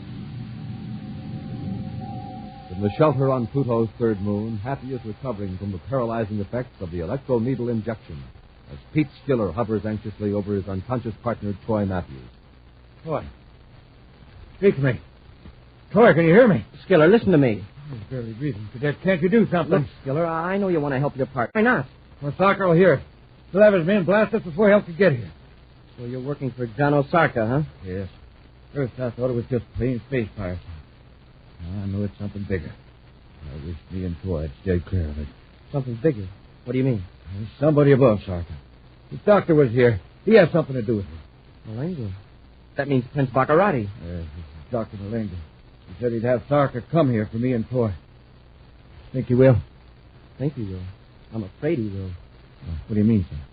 If Sarka shows up, well, he'll see to it that none of us get off this moon alive. What are we going to do? Get in your lunar ship and blast off. What about old Troy? We can't leave old Troy. Malengro's taking Commander Corey back to Planet X. Is that right? Yeah, that's what he said. Well, if he succeeds, there are more lives than Troy's at stake. If we rescue the commander, we can save Troy, too. All right. Tell me how. Well, we can't hope to overtake the commander's ship in your little lunar job. If we could only... Hey, what's that stuff over there, stacked in the corner? I don't know. Troy and me lugged it in. Sarka's gang took it off the cargo ship. Some sort of electronic equipment, I guess. Yeah. It's space-phone neutralizing equipment. Huh? Frequency dampers. It blocks out space-phone signals. Reckon that won't do us any good. Wait a minute. Baccarati's robot patrol ships. Oh, what about it? Well, those unmanned ships Baccarati has circling Planet X. If the ship approaches, they send out warnings to his castle. That's so? Yeah, but with one of these neutralizers, we could block out the warning. Son, you aren't thinking of sneaking up to Baccarati's castle in that little lunar ship of mine? Oh, you ain't got power enough to make a slow landing on a big planet like Planet X? We'd be smashed to bits. Well, wait a minute. We could take over one of those robot ships. That could land on Planet X and maybe overtake Baccarati. Well, maybe you got something, son. Yeah, but what about old Troy? Well, we'll have to leave him here, Skiller, but, well, it's his only chance. And ours. All right. Hold on, partner. We'll be right back. With Happy at the controls, the small lunar ship speeds toward Planet X. As they near the defense perimeter, Happy cuts on the spaceophone damper to blot out warning signals from the robot patrol ships. A few moments later, a robot ship appears on the viewscope, and Happy changes vector. The sensitive detecting devices on the robot pick up the lunar ship, and the spaceophone faithfully transmits data to the receptors on Planet X. But the signals are neutralized. And skillfully, Happy joins airlocks with the robot ship, and he and Pete Skiller go aboard. Great whooping comet. What a ship. Not a soul aboard. That's right, Skiller. Circle Planet X on automatic pilot. You run it by hand? Sure, it's just as simple as your ship. All you have to do is kick this lever up to the pilot control position. There. Now we're on manual. This section of the panel has all the controls we need. Look familiar? Sure does. Like my own ship, almost. Right. Now we'll just let your lunar cruiser loose and head for Planet X. Sorry, Cadet. I got other plans. What do you mean? Hey, where'd you get that gun? Out of my ship. Now, let's not have any trouble, son. Just step back out of the way. Skiller, what are you going to do? I thought we were going to... I'm going back and pick up old Troy. This ship can land on Planet X and can blast off of Pluto's third moon without hurting my partner. Now, Skiller, I thought we agreed to rescue Commander Corey first. Sorry, son. I reckon I just ain't that big. 20 years it's been me and old Troy. But it's fought for us, so we just didn't get in the habit of fighting for anybody else. Now, you just step down away from those controls. Well, okay, Skiller. I'll step down. Now get this, Skiller. I'm heading for Planet X. With this robot ship, maybe we can overtake Baccarati and trick him into thinking his castle is surrounded. I can do it by myself if I have to, but I'll leave it up to you. Whose side are you on? Me? Why, son, there ain't no question about it. I'm on our side. With Prince Baccarati at the controls, the Terra 5 flashes across the darkness of space toward Planet X. Enjoying the turn of events, Baccarati keeps Buzz in the control compartment under the watchful eye of Dr. Malengro and his ray gun. In a few minutes, we will be safely inside my castle, Commander. I will see that you are with me when the report comes in on the destruction of Pluto City. Baccarati, listen. You've got to stop that plan. Pull off, Sarka. Call him up. Why should I? Wait, listen. It's a signal from a robot ship. What is it, Malengo? It's a warning. No. Malengo, what is it? It's a signal from robot patrol ship X-34, Your Highness. Enemy ships are approaching Planet X. Space Patrol. Where are they? Wait. If you please. Excellency, some of them have landed and near your castle. What? Your castle's surrounded. Keep Corey covered. I'll pull the Space Patrol, yes. I'll land on Planet X. Your Highness, you can't. Not near the castle, you fool. It's emergency blockhouse number 5. Hundreds of miles out of the castle. Near the jungle? Yes. If the Space Patrol ships are grounded, they'll never be able to locate us. Keep tuned to that robot ship. Yes, Your Highness. Feverishly, Cadet Happy works the code-sending apparatus of the robot ship, while Pete Skiller follows the Terrified toward Planet X. Cadet, I think they're going to land. Good. I'll cut out the code signal. Cadet, take a look at that Deuce-scope. We've landed the commander's ship. That means Baccarati will probably be leaving the ship. Yeah. Then what do we do? We'll set this robot ship down in the jungle and then work toward the commander's ship. Well, what if they see this ship? Well, it's one of Baccarati's own ships, so maybe they won't. Well, maybe it won't alarm them. Anyway, it's a chance we've got to take. While Malengo holds Buzz at gunpoint, Prince Baccarati sets the Space Patrol battlecruiser down in the jungle near a domed structure of concrete. Then the Prince and Malengo force Buzz out of the ship and into the squat fortress. There, Commander. You'll be safe here from your own men. Watch him, Malengo. Yes, Your Highness. This isn't going to get you anywhere, Baccarati. If Space Patrol ships are surrounding your castle, they'll have seen my ship land here in the jungle. Oh, I'm not worried, Commander. Not worried at all. I intend to make myself comfortable here for a few hours until I hear from Farka that Pluto City has been destroyed. Keep the Commander covered. Your Highness, wake up. Prince Baccarati, wake up. Your Your Highness, look through the gun port. Someone's approaching. What? Across the clearing from the jungle. It's a Space Patrol. The cadet. Watch Corey, Malengo. I'll take care of the cadet with this blast gun. Baccarati, don't. Watch this, Corey. See what happens to those who defy the will of Prince Baccarati. That was close. Now I'll finish him. Oh, you Your Highness, look out! Malengo! Your ray gun. Hold him, Your Highness. Got him. Shoot, shoot. Yes, Excellency. Give me that. Oh. He's got the gun. Got the light. Got the light. I got it. Run, Your Highness. Run to the door. Commander. Commander. Just a minute, Hap. Commander, you all right? Yeah. Baccarati and Malengo got away. Where'd they go? That door in the back. They cut off the lights and made for that door. Let's blast it open. We'll get him. Now, hold it, Happy. Let him go. Huh? Right now, there's something more important than catching Baccarati. What do you mean, sir? Commander, I saw him. Killer. You better hurry. They headed into the jungle. I'll show you. They just popped out of a hole in the ground and dashed into the trees. Well, then we don't have to break the door down. They came out of that passage. If we hurry... Hold it, Happy. We're going back to the ship. And let Baccarati get away? We can't spare the time, Happy. If we blast off now, we can save Pluto City. Pluto City? Yes. I've picked up enough from Baccarati to round up Sarka and his gang before the city's destroyed. But we'll have to hurry. Doc, I'm with you, Commander. I'll help you and so will good old Toy. That is, if you'll take him off that moon. I certainly will. I'm very anxious to talk to good old Toy. I admit we did wrong, Commander, but I'll help you round up Sarka, and that's the honest truth. All right, Skiller. Let's get going. Come on, Hap. Yes, sir. But I sure hate to give up hunting for Baccarati. Hey, look, and Ruckus, what was that? Something in the jungle, Hap. Taking up where we left off. Left off what, sir? Hunting for Baccarati. Come on, let's go. An action preview of next week's exciting Space Patrol adventure in just a moment. Space Patrollers, this is Commander Corey. Today is positively the last time I'll be able to tell you about the Name the Planet contest. You have only 3 days left to win the huge rocket clubhouse and $1,500, or a Schwinn bike, or one of the 1,000 other fine prizes. You must get your entry in the contest in the next 3 days. So today, right now, go to your grocer's and get some instant Ralston. Look for the package with my picture in the front. And don't forget, the easy rules for entering the contest are right on the back of the instant Ralston package. So act fast, act now, and win one of the terrific prizes. You've still got every chance to win if you get instant Ralston now. And now, a preview of next week's exciting Space Patrol adventure. Buzz and Happy have cornered Prince Baccarati in a spaceship on the surface of Planet X. Holding a half-conscious man before him as a shield, Baccarati works his way toward the controls. All right, Baccarati, let's go over the professor. Don't come any nearer, Corey. You're all through, Baccarati. Get away from those controls. It won't do you any good to try to blast off now. It's the spacephone I'm interested in. There. Now stay where you are, Corey. The transmitter is turned to a frequency that will set off a Krakenite bomb. One more step and I'll destroy Terra.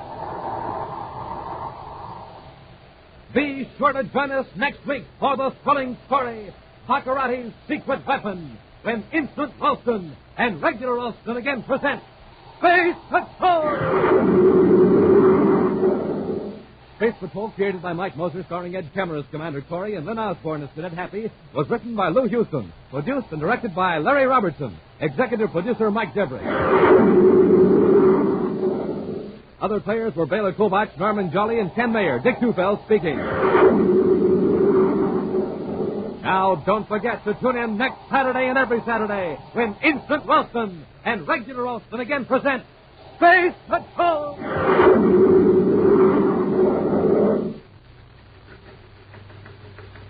This is Dick Tufeld in Los Angeles reporting on the first airplane with swept-back wings used in the U.S. Air Force, North American's F-86 Sabre jet fighter. In a moment, we'll hear from George Welch, the famous test pilot of the Sabre jet. The Sabre is 37 feet long, weight 8 tons.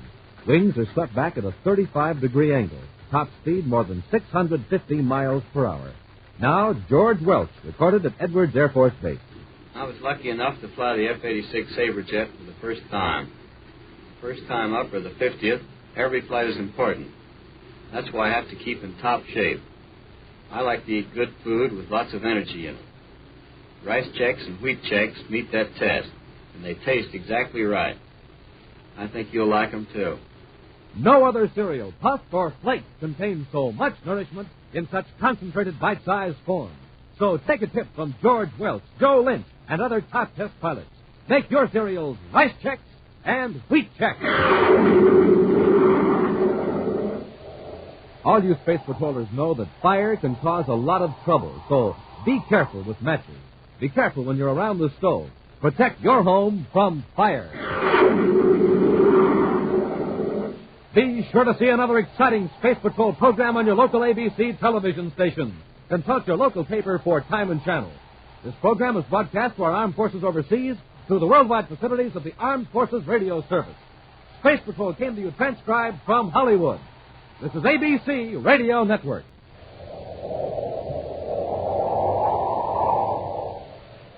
Instant Ralston and Regular Ralston, the hot whole wheat cereals in the red and white checkerboard packages, present Space Patrol! High adventure in the wild, vast reaches of space. Missions of daring in the name of interplanetary justice.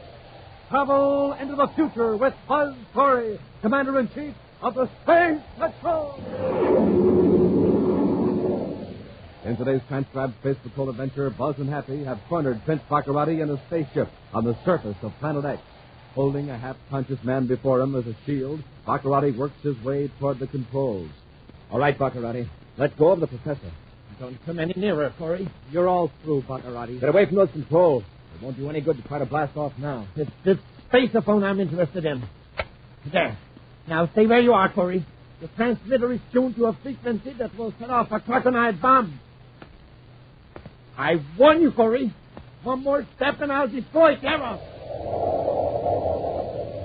We'll return in just a moment with today's exciting Space Patrol adventure, Baccarati's Secret Weapon.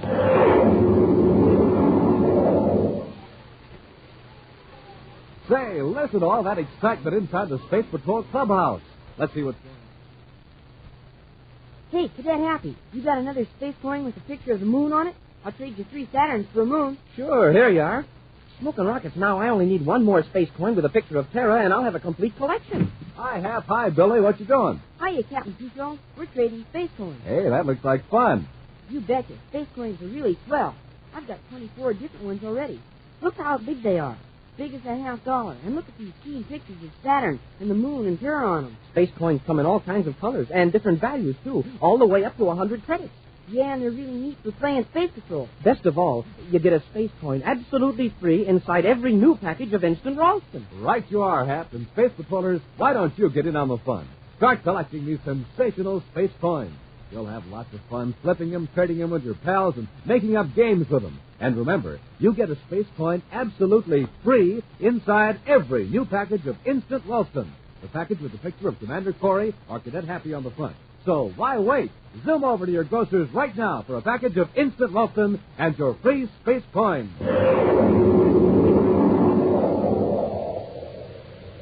And now, today's Space Patrol adventure, Baccarati's secret weapon. Quietly, efficiently, the Space Patrol is carrying out Commander Corey's preliminary plans for a mass attack on Planet X, stronghold of Prince Baccarati. In the tower room of his castle on the giant planet, the Prince is making his own plans. He smiles with diabolic satisfaction as his scientific advisor, Dr. Malengro, hands him a small metal cylinder. Here, Your Highness. Here is number 9. Fine, Malenko. One more Tarkanite bomb, and I'll be ready to strike. When will the last one be ready? Ordinarily, I should say within a few hours. However, something unexpected has come up. What do you mean? Professor Kraken has just learned the real purpose for these bombs.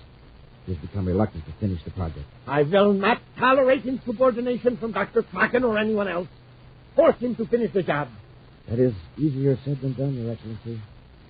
In Professor Kraken's present mental and emotional state, pressure is likely to make him incapable of producing the 10th bomb. Are my plans to be thwarted by the whim of one man?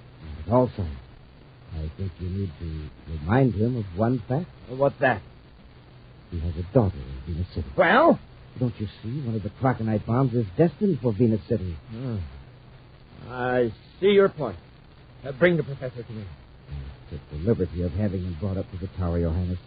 He is in the adjoining room. Then bring him in. Stop wasting time, Malengro. At once, sir.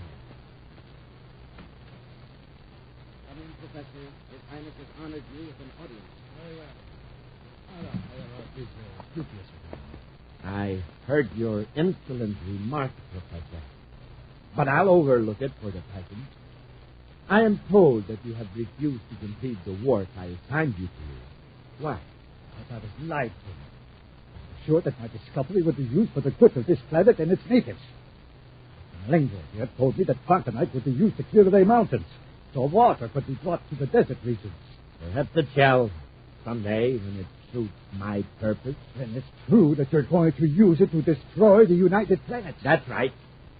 One city on each of the 10 planets will be blown to pieces. I now have 9 bombs.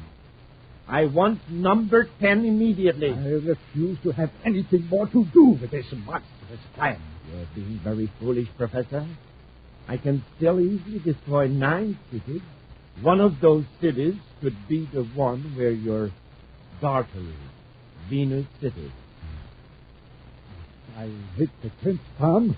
You'll get my daughter out of the city before it's destroyed? Is that what you're telling me? Exactly. In effect, I'm to destroy a city in order to save my daughter. That's one way of looking at it, of course. I could still destroy the 10th city with other weapons. However, Krakenite is much more simple. Those small cylinders are so easy to smuggle into a city, and they can be detonated one at a time from my castle by spaceophone signals. I should never have followed through on those experiments once I discovered the properties of Krakenite. As a scientist, you could do nothing else. Well, Professor, I assume you're ready to return to your laboratory and complete the last Krakenite bomb. You will see that my daughter is removed to a laboratory and complete the last Krakenite bomb. You will see that my place... Yes. Very well. The sooner the better. My agents inform me that Commander Corey is planning a full-scale assault on Planet X. But with these Krakenite bombs, I can wipe out the key centers of resistance. Without leaving my planet, I can conquer the universe. Meantime, Commander Corey is now in Jupiter City with Cadet Happy, organizing Space Patrol forces on Jupiter for their role in the planned invasion of Planet X. Right now, they're in the office of the governor of Jupiter, talking to the governor's secretary, Eric Temple. It's unfortunate that Governor Blake is ill. A great deal of confidence in you, Mr. Temple. The spaceogram to me says that you're familiar with all of his correspondence and decisions. That's correct, Commander. Good. I understand you have been contacted by one of Baccarati's agents. That's correct. This man is willing to reveal the names of Baccarati's spies here on Jupiter, if the governor will guarantee him immunity. Just who is this agent? I don't know his name, but I'm to meet him tonight at a certain address. He's to hand over the names of Baccarati's men. It's a dangerous assignment, Mr. Temple. It'll be a trap. That's occurred to me. But it may be the only way to round up Baccarati's gang on Jupiter. If you're willing to take the risk, Temple, the least we can do is help you. Where is the meeting place? It's an old building formerly used as a clubhouse by commercial space pilots. I'll be there tonight at 21:30, University start time. Happy and I'll be on hand early, Mr. Temple. You show up alone, just as the plan calls for. Excellent. I'm to meet this agent and In his capsule on Planet X, the jubilant Prince Baccarati seals a deadly cylinder in an innocent-looking package and turns to Dr. Malengo. Now, Malengo, when this package is hidden in Venus City, I am ready to conquer the universe. Your agent has his instructions, Your Highness. He is awaiting orders to blast off the Venus. Excellent. The other crocodile bombs have all been planted, even on Terra. Your Highness, you don't expect to detonate all the bombs, do you? Why not? But perhaps the United Planet forces will surrender after you demonstrate what you can do to one city. No, Malengo. There is but one way to terrorize the entire solar system into complete surrender. Every planet must get a taste of my power, one after the other. Your Highness, what about Kraken's daughter? What about her? I was thinking of your promise to the professor to remove his daughter from Venus City. Malengo, please don't bother me with such trifles. Now that Kraken has carried out his part of the bargain, we can forget him completely. Billions of miles away, in a Jupiter City abandoned building, Buzz and Happy wait in a darkened room. Hours go by in utter silence. Then Happy looks at the luminous dial of the Space Patrol watch. Commander, 2155. What happened to Temple? There's nothing to do but wait, huh? Get back in the closet, Happy. Leave the door slightly ajar.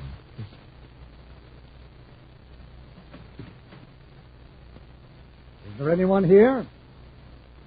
Commander Corey, I assume you're in hiding. When I turn on the light, you'll note that I'm unarmed. But I warn you, it won't be wise to attack me if you value the safety of Eric Temple. All right. Turn on the light. Come on. I hope you'll excuse this mask, Commander. For obvious reasons, I can't afford to be recognized. Where's Temple? When I learned he violated our agreement, it became necessary to change my plan slightly. Temple is being held by two friends of mine.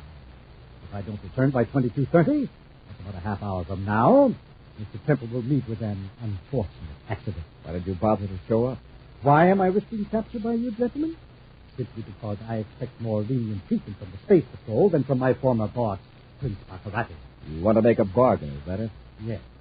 I have here the information I promised the governor's secretary. It's in this folder. The names of Baccarati's agents on Jupiter? That's right. I am not in the habit of making bargains with crooks. This is once you'd better compromise with your high standards, Corey. You'd better make a deal for this information. It isn't just Temple who's in danger. As long as Baccarati's agents are free, they can keep him informed on your plans to attack Planet X. Of course, Baccarati doesn't know any details of your plans. But eventually... All right. You win. Here's the data on Baccarati's agents. Look it over. Looks like a complete file. Names, addresses, meeting places. It's all there, Commander. Happy, hold on to this. Yes, sir. Now, whoever you are, see that your pals turn Temple loose. No need for that. You'll see when I remove this mask. Temple? Hey, what's the idea? Put up your hands, both of you. I want to use this last one unless I have to. What's your game, Temple? Why the masquerade? Why, I'm here to get you here, so I can handle you without interference. There's phony evidence against Baccarati. That was to get us off guard so you could whip out a gun. Of course. Now I'll relieve you of your weapons. Don't attempt anything else. How long have you been working for Baccarati? It is no importance now, Commander. No, don't lower your hand. Grasp them behind your head. That's it. Temple, if anything happens to me, the Space Patrol will be around asking questions. Better hurry, because Jupiter City won't be in existence very much longer. What do you mean? Did you ever hear of Croconite? Croconite? No. Well, a few ounces of Croconite, 1 and 2, could destroy this city. Smoking rockets? You may well say smoking rockets today. But there's a Croconite bomb concealed in this city right now. And in the capital city of every planet from Mercury to Pluto. Are you telling the truth? I certainly am. Each bomb is set to respond to its own resonant frequency. Baccarati can destroy all 10 cities, one at a time. I sending spaceophone signals from Planet X. And you know where these bombs are hidden? No. No concern of mine. You'd better make it your concern. I warned you, Tony. You're lucky I used the paralyzer ray instead of my blaster. Baccarati is going to be very pleased when he sees who I'm bringing to Planet X. We'll return to Space Patrol in just a moment. More power to you. More muscle power for sports. More brain power for school. Yes, that's what you get from a breakfast with a hot whole wheat power cereal, Good Hot Ralston. Because, gang, just one bowl full of delicious hot Ralston gives you 20% of the vitamin B1 and 11% of the iron you need all day long. And listen to this. Hot Ralston gives you twice as many vital bodybuilding elements from the heart of the wheat. Yes, all the power of whole wheat and twice as much power from the heart of the wheat. That's why a power breakfast with Good Hot Ralston gives you extra protein for strong muscles, extra vitamins for good health. And Hot Ralston is the only cereal that gives you so much power, yet tastes so good. So, gang, join the power team. Get Good Hot Ralston, Instant Ralston, or regular Ralston today at your grocer's. And tomorrow morning, more power to you from Good Hot Ralston. And remember, there's a free space coin inside every package.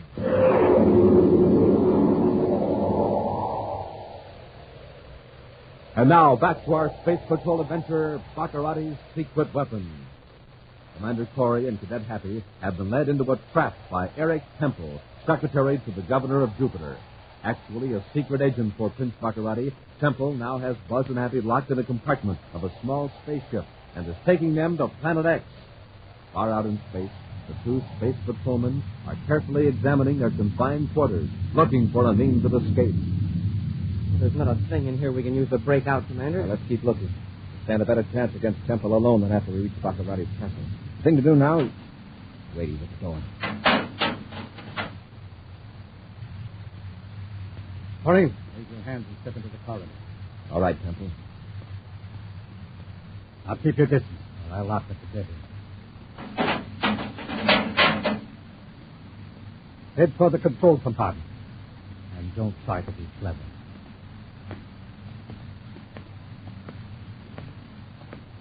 Now listen carefully, Commander. Do exactly what I tell you, and nothing more. I'm watching you every second. You're lost, is that it? No, not lost exactly. Frankly, the fine points of exploitation aren't in my line. You want me to correct your vector? Yes. I warn you, don't try to take advantage of me. I'll know soon enough if you try to trick me.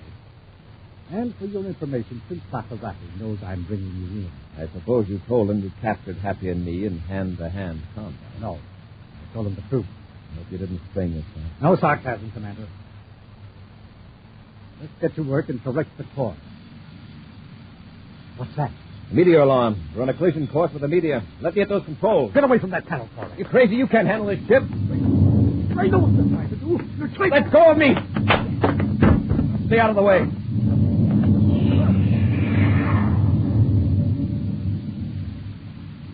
Little boys shouldn't play with spaceships, Temple. If I hadn't changed course just then, you'd have been spread over that meteor like a coat of paint. And don't leave ray guns lying around on the deck. Somebody might stumble. What are you going to do? I'm going to put you back there where Happy is now. And I'm going to follow through with your plan. You're going on to Planet X? Of course. Prince Baccarati's expecting us, and I wouldn't want to disappoint him. Gloating over his expected triumph over the United Planets and upon the capture of Commander Corey by his secret agent, Eric Temple, Prince Baccarati sits in his tower, lost in the dreams of power and glory, his fingers fondling the spaceophone controls that at his will can destroy the 10 largest cities of the solar system. Zoom. Within my grasp. The greatest empire any mortal has ever controlled. Your Highness. Oh, what is it, Malenko? Don't stand there, puffing and blowing. What do you want? Haven't you noticed, sire? Your castle is nearly deserted. Your guards, your servants, they've gone. Gone? What are you talking about? Where would they go? Out beyond the force field, into the hills, into the jungle. They just quietly slipped away.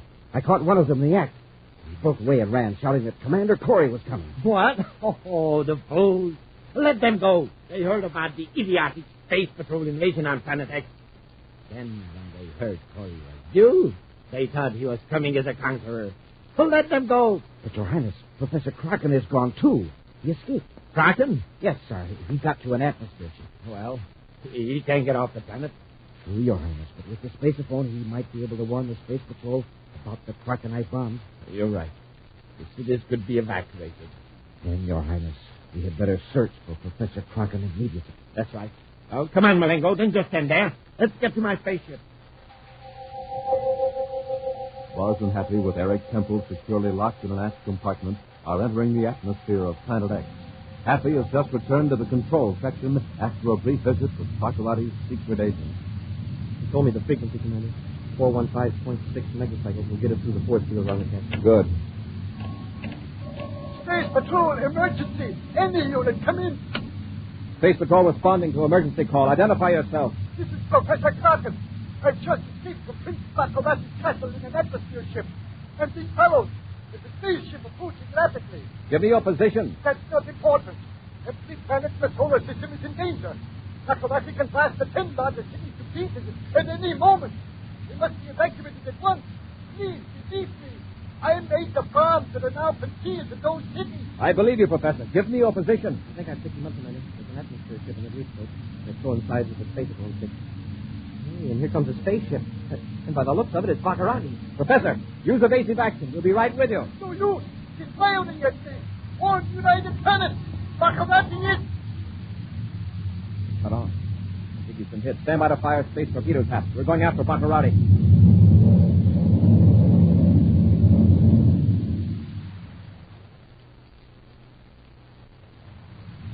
Your Highness, we've scored a hit. The atmosphere ship is damaged. It's going to land. Not finished yet. Blasting again. Yes, Excellency.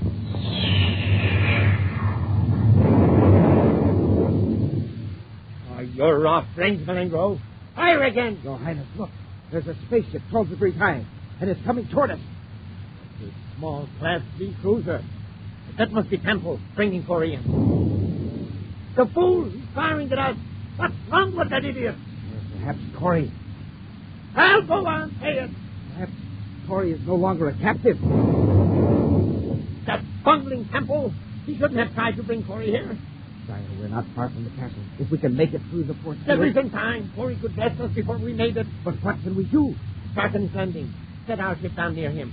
Corey won't dare fire at us then. Yes, Your Highness. When we've landed, make a rush at Kraken. We'll take him alive. Then we'll make Corey believe Kraken's safety is the only way to save those cities from being destroyed. That Baccarati ship lined up, sir. Hold your fire, Hap. Yes, sir. Maybe he's hit. He's going to land. Sitting down right near Kraken's ship. You don't dare fire at him now. Baccarati wants to settle this on the ground. That's all right with me. Stand by for a quick landing, Hap. Standing by. Full repeller ray.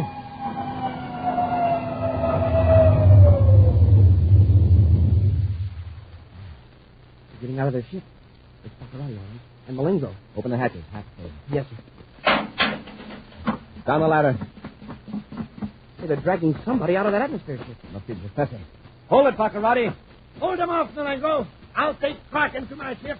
Take care, Malengo, Happy. I'm going after Baccarati. Yes, sir. Stay where you are, I'll fire. Too bad you missed, Malengo. Malengo. You won't be needing this blast gun for a while. But... Hey, Commander, wait for me.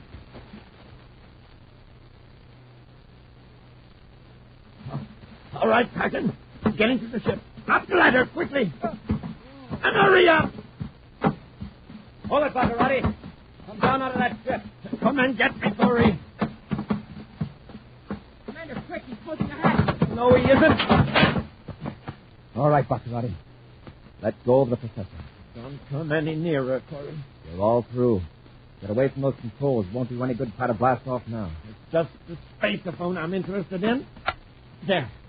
Now, if you take one more step, I will destroy Terra. This transmitter is tuned to the frequency that will set off a Krakenite bomb. Hidden in the heart of Terra. And there are 9 other bombs. In 9 other cities. The Professor can confirm that. He made them. Terra would be wiped out. Is that right, Professor? signal was sent from here, I doubt that the energy reaching Terra would be strong enough to activate the Krakenite detonator. But you don't dare risk it, do you, Pop? Not with all those lives at stake. Well, Commander? All right, Baccarati. I can't take the chance. Splendid choice. Now, Cadet, if you will bring me that blessed gun you took from Malengo, and the Commander's ray gun, too, if you please. Go ahead, Happy. There's nothing you can do. Yes, sir. And remember, my hand is on the switch. In a split second, I can send an impulse toward Terra. Okay. Here's your weapons.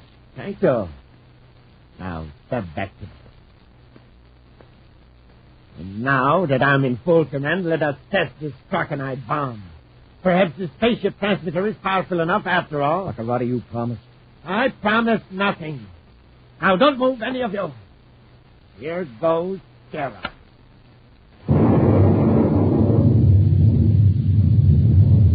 Smoking rockets, Commander. Look through the viewport. That big ball of flame. And the smoke. My castle. It's gone. What I failed to tell you, Baccarati. I made 11 bombs. The last one was set to the same frequency as the one on Terra. And I hid it in that castle. My castle. My beautiful castle. Wiped off the face of the planet. All right, Baccarati, I'll take those weapons. Everything's gone. My castle, my empire, everything. Doesn't anybody understand? Take him to the other ship, Happy. I'm going to check on Sarah.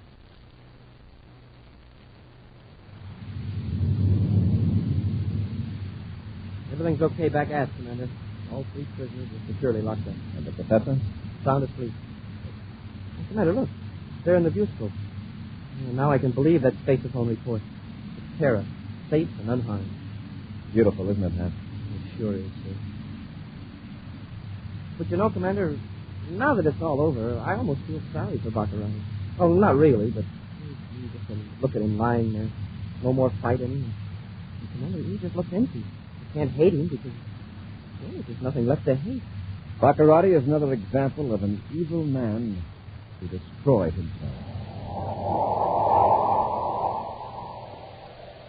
An action preview of next week's exciting Space Patrol adventure in just a moment. Hi, Space Patrollers. This is Captain Dick Tufeld speaking. And this is Cadet Happy. We've got a question to ask you. Did you get a red-hot start this morning? Are you loaded with energy and packed with power to think fast and act fast? If you had a good breakfast with good hot Ralston, chances are you're ready for anything that comes. Right, Captain? Right, Hap. You see, Space Patrollers Happy and I investigated and found out that hot Ralston gives you lots of the real hot whole wheat energy you need to be in tip-top condition for everything you do. Yeah, and we discovered that hot Ralston is the best tasting cereal in the whole universe. It's got a rich, nut-like heart of wheat flavor you just can't beat. Hey, it's so good for breakfast you'll want to eat 2 bowls full. It's more delicious than a... Hold on there, Hap. Space Patrollers, it is hard to find the right word to tell you how good hot Ralston is. But you just get a package of hot Ralston, instant or regular, today at your grocer's, and tomorrow morning you'll know why we say... No other cereal gives you so much power and tastes so good as hot Ralston. And remember, inside every hot Ralston package, you get a swell space coin absolutely free. And now, a preview of next week's exciting Space Patrol adventure. Buzz and Happy are in their spacesuits on Saturn's moon number 5. Cautiously, they make their way toward a criminal who already has made one attempt upon their lives. Smoking rockets, what was that? A space grenade. Wow. Hey, if you hadn't pulled me down, we'd have gotten chunks of rock through our spacesuits. We can't back out now. Let's move forward. Yes, sir. Hold it, Corey. I'll get you this time for sure.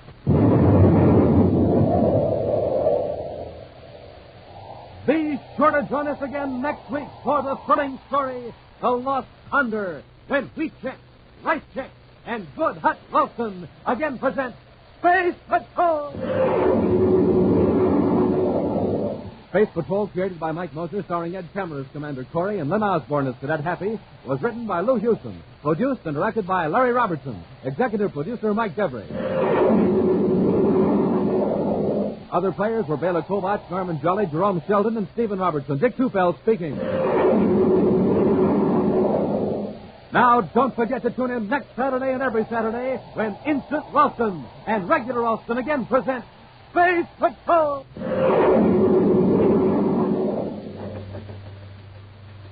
This is Dick Hufeld in St. Louis, reporting on the twin-jet Air Force fighter, the McDonnell Voodoo XF-88A. In a moment, we'll hear from the noted test pilot who flies this plane, Phil Houghton. Speed of the Voodoo is a military secret, but it's plenty fast. Wingspan is 40 feet, length 55, weight 10 tons. And now, Phil Houghton recorded this morning at Lambert Airfield. After seeing the Voodoo, I guess you know why I like my job. There's one thing about it, though. The test pilot has to stay in good condition, get lots of sleep, and eat good, healthy food. That's why I like rice checks and wheat checks for breakfast. They've got plenty of energy in them, and they really taste well. I think you'll like them, too. No other cereal, puffed or flaked, contains so much nourishment in such concentrated bite-sized form. So do as Phil Houghton, J. Ray Donahue, Jr., and other top test pilots do. Make your cereals rice checks and wheat checks. If you had a chance to save someone's life, you'd do it, wouldn't you? Well, here's your chance. Buy all the Christmas seals you can. Christmas seals help in the fight against tuberculosis, the disease that kills 5 million people throughout the world every year. So help save a life. Buy all the Christmas seals you can. And ask your mom and dad to buy them, too. Be sure to see another exciting Space Patrol story on your local ABC television station. Consult your local newspaper for time and channel. This program is broadcast to our armed forces overseas through the worldwide facilities of the Armed Forces Radio Service. Space Patrol came to you transcribed from Hollywood. This is ABC Radio Network. Instant Ralston and Regular Ralston, the hot whole wheat cereals in the red and white checkerboard packages, present Space Patrol! High adventure in the wild, vast reaches of space. Missions of daring in the name of interplanetary justice. Travel into the future with Buzz Corey, Commander-in-Chief of the Space Patrol! In today's transcribed Space Patrol adventure, Buzz and Happy are in their spacesuits on Saturn's moon number 5. Cautiously, they make their way toward a criminal who has already made one attempt upon their lives. Smoking rockets, what was that? Space grenades. Well, if you hadn't pulled me down, we'd have got some chunks of rock right through our suits. We can't back out now. Let's go. Yes, sir. Hold it, Corey. I'll get you this time. We'll return in just a moment with today's exciting Space Patrol adventure, the Lost Condor.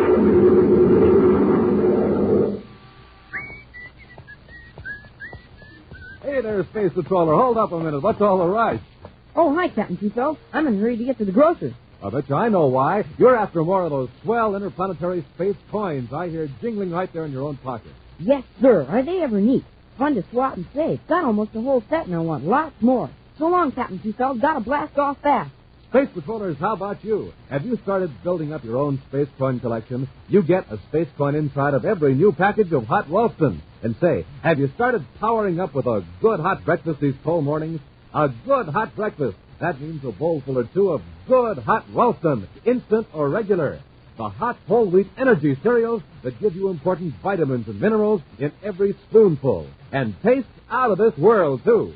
Yes, there's just no other cereal that gives you so much power, yet tastes so good.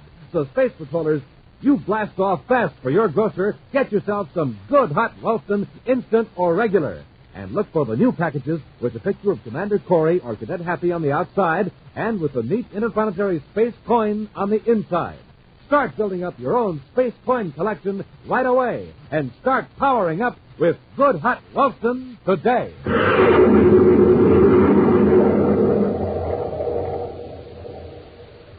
And now, today's Space Patrol adventure, the Lost Condor. Buzz Corey is at a criminal rehabilitation center on the planet Venus, conducting his annual inspection when he receives a strange request to one of the doctors. A patient named Don Flake has asked permission to speak to him. Right now, Buzz and Mr. Cadet Happy are seated in the spacious lounge of the discharge section talking to the young man. It's awfully good of you to see me, Commander. What is it you wanted to talk to me about, Flake? Well, that's the strange part. I don't know exactly. I suppose I could be happy about being released. But I'm not. I'm worried. There's nothing to worry about. You have a job and a place to stay. Sure, you'll be a draftsman at spacecraft plant number 2 on Mars. It's all right. isn't it? It bothers me. I have the feeling I haven't told the authorities everything. If that's all that's the matter, you can stop worrying. When you were arrested, you were given a brainograph test. Everything you knew about the crime you committed was on microtape. Sure, you couldn't have held anything back if you wanted to. Still, I have a feeling that I know something unpleasant, something evil. Dealing with what? A certain place or person? Well, that's the trouble. It's nothing definite. If there is something about a crime in your subconscious mind, it would have shown up in the first test. Well, maybe it'll come to me later, after I'm released. It may, but the chances are it isn't very serious. I hope not. My diary. I'll go through that when I get settled. Your diary? Yeah. Before I was arrested, I kept a detailed record of everything I did. Perhaps some entry in my diary may jog my memory. Well, that's possible. If it turns out to be important, let me know. I certainly will, Molly. And thanks very much for talking to me. Good luck, Blake. Come on, Happy. We'd better get back to Terra. A few days later, young Don Blake returns to his home a short distance from the spacecraft plant in Lowell City on the planet Mars. And as he enters the comfortable living room... Oh. Who are you? Hello, Blake. Nice place you've got here. How did you get in? You just walked in. The door wasn't locked. No. No, I don't like locked doors. I can understand why. You haven't told me who you are. Doesn't matter. I know who you are and where you've been for the past 9 months. Well, that's no secret, but I can't see it's any of your business. Now, don't get thirsty. I'm here to do you a favor. A big favor. What kind of a favor? You have some information I can use. I'm willing to pay for it. Information about my work? If that's what you're after, you can get out of here right now. Calm down, Blake. Calm down. The information I want has nothing to do with your present job. It's about something that happened about 10 months ago. You mean my robbery I committed? Maybe. Okay. Tell me, does the name Condor mean anything to you? Condor? You associated with the spaceship? No. I think hard. Did you ever have any dealings with the pilot of a tramp spaceship called the Condor? What? No, I'm afraid I can't help you now. If you'll be good enough to go, I'll... Hold on. Let's not give up so easily. The memory is sometimes a freakish thing. Isn't that why you once kept a diary? How do you know that? I know many things about you, Blake. You wrote many trivial things in that diary. The titles of books you read, the names of chance acquaintances. Yes, that's right, but And the name of the pilot of the Condor is very likely in your diary, or at least a clue to his identity. I'm sure you're mistaken. It won't hurt to let me look through the book. How much are you willing to pay me for? Well, not entirely. The money will be for you to keep this conversation a secret. How about it, Blake? I don't like this at all. You won't even tell me who you are, yet you offer me money for information on a purely personal, private document. No, I'm not interested. Better think it over, Blake, for your own good. Is that a threat? That crime you committed a few months ago. Did it ever occur to you that someone may have been behind the scenes, quietly arranging events to your advantage? Sort of paving the way for you? No, it was my own idea. I was in it by myself. It was just an accident that I found a man who could help me dispose of a loot. That's Accident, was it? Blake, that man was there when you needed him because I planned a complex chain of events. But I got caught. Everything stolen was recovered. I planned that, too. Your petty crime was arranged to distract attention from a much bigger crime. I don't believe it. That's unimportant. My plan was complex to protect myself. There were many people involved, each as ignorant of the master plan as you were. An unforeseen accident occurred. I had to put my chessboard away for 10 months, so to speak, until I could put a certain pawn back into play. And I'm the pawn. You have it? Exactly. Your diary probably contains the small bit of information I need to win the game. If you don't help me, well, I can easily arrange another series of events around you. You can't make me commit another crime. No. I wouldn't be too sure, Blake. In any case, I could easily arrange a crime in which you would be the victim. It would be a shame if your second chance in life were to be cut short, Blake. I'll give you 48 hours to think it over. If you're smart, you'll give me the diary when I come back. Several hours later, on the man-made planet Terra, Buzz and Happy are working late at Space Patrol headquarters. I'll get it to you. Commander Corey's office. Could I have you, man? I'm calling. Just a minute, please. Sir, it's Don Blake. Blake? Oh, from the rehab center. Yes, sir. He wants to talk to you. It's important. All right, sir. This is Commander Corey. How are you, Blake? I've got to talk to you. Where are you? Terra Spaceport. All right, come on up. I'll tell the duty officer to let you in. No. I wouldn't dare do that. What's the matter? Are you in trouble? Not yet, but I can't tell you over the phone. It's about the matter I spoke to you about on Venus. It involves a serious crime. I just got into Mars, and I may be followed if I leave the spaceport. Followed? By whom? Commander, I'm near gate 22. Get down here right away. All right, Blake. I'll be there. Corey out. Come on, Happy. Gate 22 at the Big Terra Spaceport is far down the line, away from the regular passenger gate. Unobtrusively, Buzz and Happy make their way to the appointed place. Buzz listens to Blake's story of the strange visitor and its vague but alarming threat. So I thought I'd better come here and tell you all about the whole story. You never saw this man before? No, sir, I'm positive. And he didn't tell you his name? No. Where is the diary? I've got it right here inside my jacket. Better give it to me. Yeah, glad to. Maybe I've got too much imagination, but ever since I talked to that man, I've had the feeling that he's guilty of some crime. The crime I helped to commit. Don't draw any conclusions until we get all the facts. Happy. Yes, sir? See that Mr. Blake gets back safely to Mars. Put him aboard the next passenger ship out of Terra. Commander, you're not going to send me back to Mars. You'll be guarded. When that fellow shows up for his appointment, we'll nab him. Now go along with you. All right, Commander. Don't move any of you. It's him. That's the man. You're very foolish to try this, Blake. Now, Commander, give me that diary. Why should you be interested in this man's diary? Quit stalling. Don't make any move toward your weapons. If I'm forced to use this blaster, it'll attract attention. Others might be hurt. The diary, please. All right. I'm anxious to see what use you'll make of it, Mr. Corvette. Police Corvette. That name means nothing to you yet, and it never will. Move toward that parked surface car. Casually, please. Come along, Blake. And be careful not to get between the space patrolman and my gun. What are you going to do, Puff? I'll explain in due time. Keep moving, gentlemen. So this is the car. Commander, you and the cadet get in the back. Come on.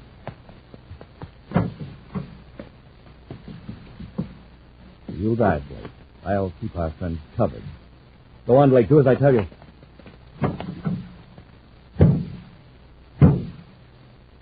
All right. Now, the slightest move from either of you, and you'll find out what a blast gun does at close range. Start the car, Blake.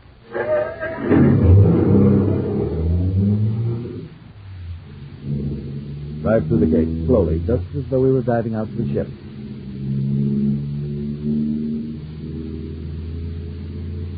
Turn left, there, at the far end of the port. There's no ship out here. No. Nothing but a fuel storage tank. Now, you two in the back, lean forward. Come on. All right, Corey, here's yours. Hey, what's the idea? Now, Blake, step out of the car. No. You heard me. No. Jump unless you want to be part of the accident. What do you mean? Get out. I'll follow as soon as I head the car right for that fuel tank. Now, get out!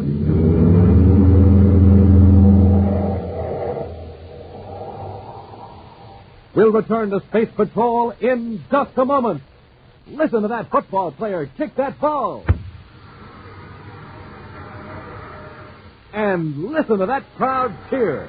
Power, that's what he's got. More power to him and more power to you. Power to think fast and act fast. And you get it from a power breakfast with the swell-tasting whole wheat power cereal, Good Hot Roastin', instant or regular. More power to you, because 1 ounce of delicious Hot Roastin' gives you 20% of the vitamin B1 and 11% of the iron you need all day long. And that's not all. Hot Roastin' gives you all the power of whole wheat and twice as much power from the heart of the wheat. That's why a good breakfast with Hot Roastin' gives you extra protein for powerful muscles, extra vitamins for sturdy growth and steady nerves. So join the power team. Get Hot Roastin', instant or regular, at your grocer's today. No other cereal gives you so much power, yet tastes so good. So more power to you from Good Hot Roastin'.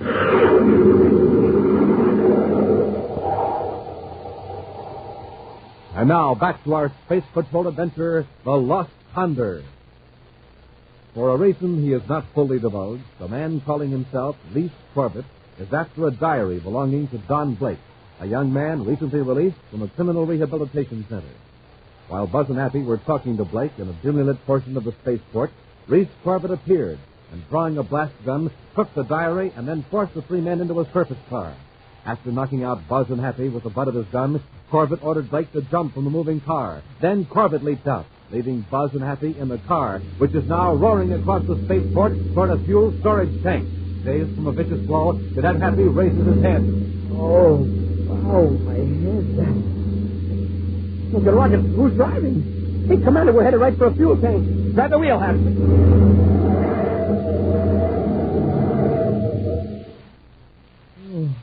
Oh, we just missed it, Commander. Corbett was certainly anxious to get rid of us. And Blake must have been right about that diary being important. Now Corbett's got Blake and the diary. Head for the guard shack near Gate 5, and we'll alert Space Control. Across the spaceport, Corbett and Blake, bruised by their leap from the moving surface car, watch the car careen around the strip and finally come to a stop. I heard it when it jumped. You'll get a lot worse than a bad leg if you don't hurry. We've got to get to my spaceship and blast off before Corey alerts the control tower. Blast off where? Never mind. Just get moving. In the guard shack, Commander Corey orders Space Control to ground all private cruisers, then orders a careful check of all passenger ships. Gate 5, Corporal Niven here. Yes, Captain. Just a moment, sir. Commander Corey. Yes? For you, sir. Captain Barton in the tower. Thanks. What is it, Captain? What? Didn't that order get through? I see. All right, Captain. I'll be in Colonel Ryan's office at Port Headquarters until further notice. Corey out. Got away, huh? Yeah. Corbett used a false notification call to the tower. He must have been ready for this kind of a getaway. He got through the locks before the tower noticed the mistake. Couldn't we blast off after it? Yes, but if we have Blake with him, we'd be at a disadvantage. First, let's see if we can find out what Corbett is up to. Well, how are we going to do that? He must have pulled off some time. At about the time Blake was arrested. Probably a major robbery that's still unsolved.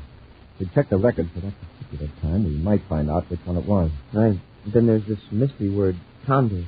It's connected somehow to a pilot or a tramp spaceship. Well, spaceship registry might run that down for us. Yeah, if it could, Corbett wouldn't wait 10 months for Blake to be released. No. Condor must be a nickname known to a limited circle. I'll contact a few pilots and spread the word around. To find out who or what the Condor is before Corbett does, we can lay a trap for him. Elsewhere, avoiding the space lanes, a private cruiser speeds away from Terra toward the outer planets. With frequent glances at the viewscopes, Reese Corbett sets the controls on automatic pilot, then turns to Don Blake. All right, you've had plenty of time to read over your entries in the diary. Find anything out about the Condor? No, it's no use, Corbett. I couldn't help you even if I wanted to. You're not qualified to decide that. While I was making it easy for you to get away with your poultry haul, I had another gang working on a job of real value. What was it? Never mind. At one time, your loot and mine were aboard the same ship. And the valuable stuff was transferred by another group of intermediaries. That's where the slip of a curb. What makes you think the information is in my diary? Because, Blake, you are an observant young man, but not a very analytical one. You collect facts, but you don't source them. Your mind is like a sheet of old-fashioned fly paper. It catches everything that touches it, but digests nothing. That's why I selected you above 100 others. And now read your diary aloud. When you come to the right entry, I'll recognize it. Go on. Start with the entry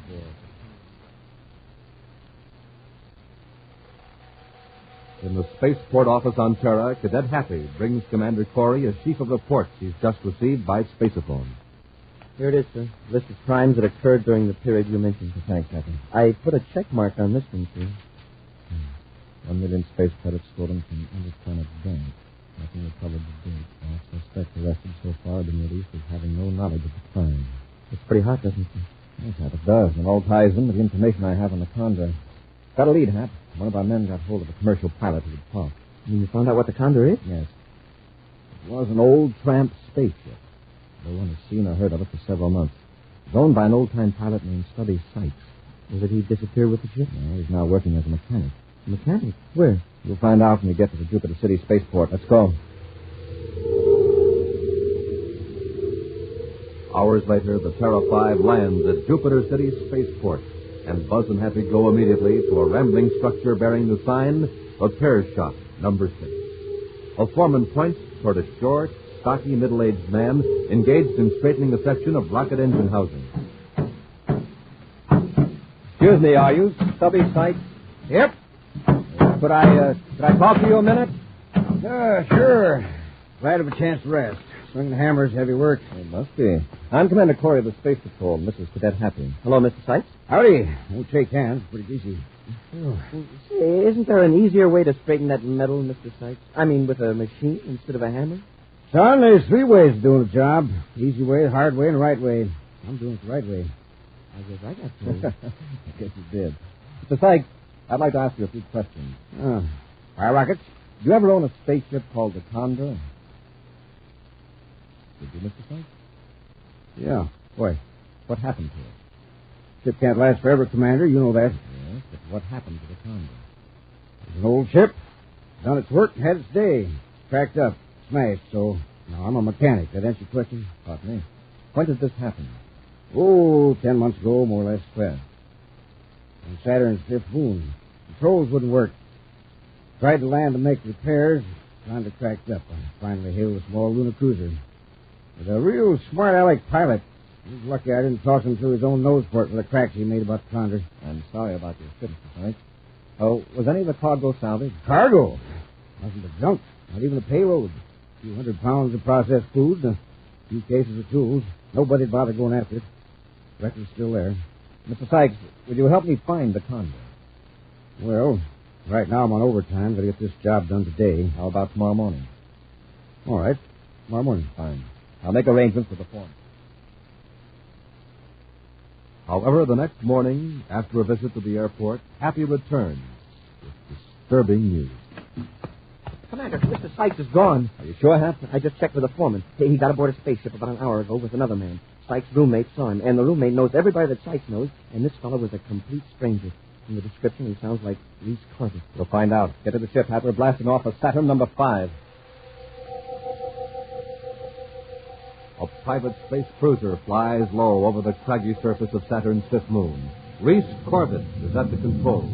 As Stubby Sykes scans the craters and deep ravines. Yeah, ought to be sighting Condor pretty quick now, Mr. Corbett. Fine. Hope I did right in not telling that Commander Corey fellow I was going with you. You'd have been foolish to tell him, Sykes. The new salvage law gives the Space Patrol 100% of the proceeds from the salvage of wrecked spaceships and cargoes. Corey wouldn't have to give you a single credit, even if the Condor is your own ship. No, I didn't know about that law. I haven't been following that into business lately. Lucky I located you in time, Sykes. Never did know who owned part of that cargo I was hauling. Never thought it was worth going after. I was deceived by a dishonest agent working for me at the time. It's taken me 10 months to find you. There she is. There's the Condor down there in that crater just the way I left her. Get out the spacesuit, Sykes. I'll land the ship close to the wreck so we don't have far to carry the cargo.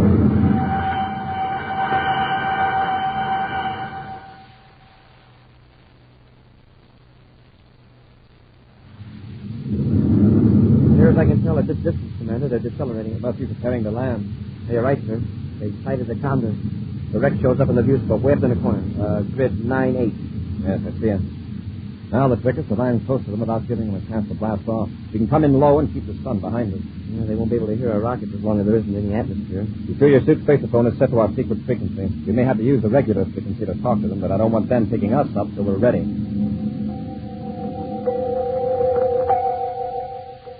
On the surface of Saturn's 5th moon, Sykes and Corbett stand amid the wreckage of the old spaceship. Scattered about are half a dozen large crates, which Corbett examines carefully. Unnoticed by either man is a tiny black dot against the bright disk of the sun, a dot that grows steadily larger.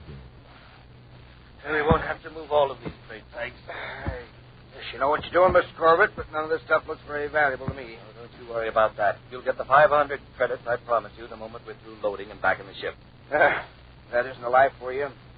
Here I am, a mechanic, getting more for lugging a few crates than I got for many an interplanetary trip as captain of the old Condor. I couldn't have found the Condor without you. Besides, I may need your help to destroy the wreckage. Huh? We don't need destroying anymore. 3 space grenades will blast the old hunk to pieces, and the Space Patrol will never find it. That hardly seems necessary, Mr. Corbett. What do you care? Come on, guys. Let's get to work. Help me with this crate. All right. You're the boss.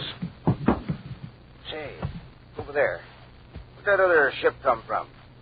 Darn if it didn't land without me noticing. It's Corey's ship. Those two fellas in spacesuits. Must be Corey and his cadet. Well, we was here first, so I guess... Don't stand there, Jeffrey. Stop. Take one of these space grenades. Say, hold on. What do you want to do? Corey, you crazy? Smoking rockets, what was that? Space grenade. Wow, if you hadn't pulled me down, we'd have got some of those chunks of rock right through our suits. We can't back out now. Get behind this rock, Happy. It looks like Sykes is on our side. He's pulling Corbett's arm. Corbett's got another grenade. Shall we rush them? Yes, from above. Huh? With low gravity on this moon, we can reach Corbett in one leap. Yes, sir, but we'll come down awful slow. We'll use our jetpacks to force us down quickly. All right, Hap, jump. Hey, he missed us again, thanks to Sykes. Use your jetpack, Hap. Hit the ground as soon as you can. Yes, sir. Tell me, where's Blake? He's in the ship, locked up in the compartment. He's all right. Better be. Commander? Yes, Sykes. Tried to stop Corbett from harming you. Don't know what he's up to, honest to don't. I believe you. Happy, show Sykes what Corbett came here for. Show him what's in that damaged crate. Oh, yes, sir. Here, Sykes. Take a look at this. Space credits? Millions of it. $1 million of them, Sykes. You and Blake can split the reward. Reward? I get a reward? Certainly. Blake led us to you, and you led us to the money. Oh, Condor. Seems like she's worth more busted up on the ground than she is flying. Well, with your share of the reward, you can probably get another ship, Mr. Sykes. Nope. I reckon I'm just like the Condor here. Better off on the ground. It's all the same to you. Buy me a new hammer. A big one.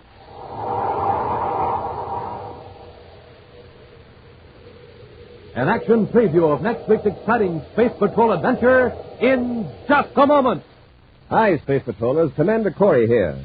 Space Patroller Kevin Rogers here. Space Patroller Rogers and I are just finishing up the most important meal of the day. Yes, sir. Just had a power breakfast. And a power breakfast always means a big bowlful or two of good hot Ralston. Instant Ralston or regular Ralston. Those wonderful hot whole wheat energy cereals that give you twice as many body-building elements from the... Heart of the wheat. Right. Good hot Ralston does give you all the vitamins and minerals that any other cereal provides and twice as much power from the... Heart of the wheat. Right again, Space Patroller Rogers. And it tastes just as good as it is good for you. So take it from me, Space Patrollers, and I've investigated every other cereal in the universe.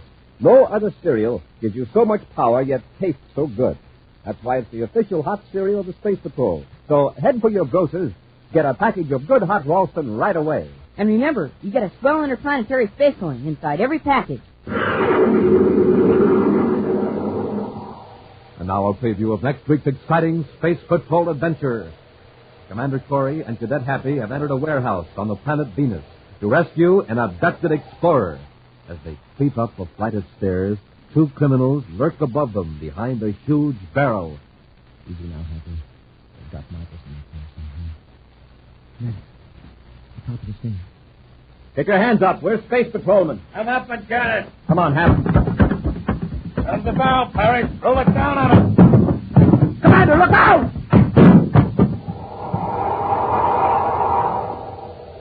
Be sure to join us again next week for the thrilling story, The Venus Tulania Mystery, when Instant Ralston and Regular Ralston again present Space Patrol!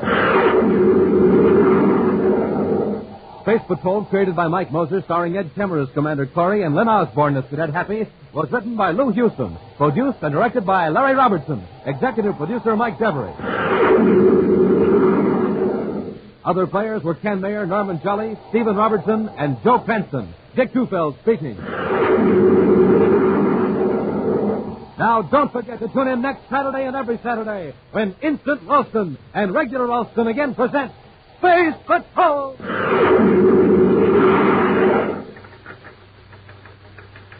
This is Dick Tufeld in Los Angeles reporting on the famous jet plane assigned to the vital Air Force mission of defending America's homeland, Lockheed's F-94C Starfire. In a moment, we'll hear from Tony LaVere, the well-known record-breaking test pilot on the Starfire. Within seconds after warning, this radar-controlled interceptor can be off the ground and streaking to 45,000 feet or higher. Packing 48 rockets, it can fly and fight in sunshine or darkness at speeds of more than 600 miles per hour. Now, Tony LaVere, tape recorded this morning at a California airbase. You know good health is important to a test pilot, and I have to stay in top condition. I get lots of rest and eat plenty of good food. That's why I like a good cereal for breakfast, like Rice Chex or Wheat Chex. They have real energy and they taste swell. Why don't you try them? No other cereal, puffed or flaked, contains so much nourishment in such concentrated bite-sized form. So take a tip from Tony Levere, Joe Lynch, and other top test pilots. Make your cereals Rice Chex and Wheat Chex. Be sure to see another exciting Space Patrol story on your local ABC television station. Consult your local paper for time and channel. This program is broadcast for Armed Forces overseas through the worldwide facilities of the Armed Forces Radio Service. Space Patrol came to you transcribed from Hollywood. This is ABC Radio Network.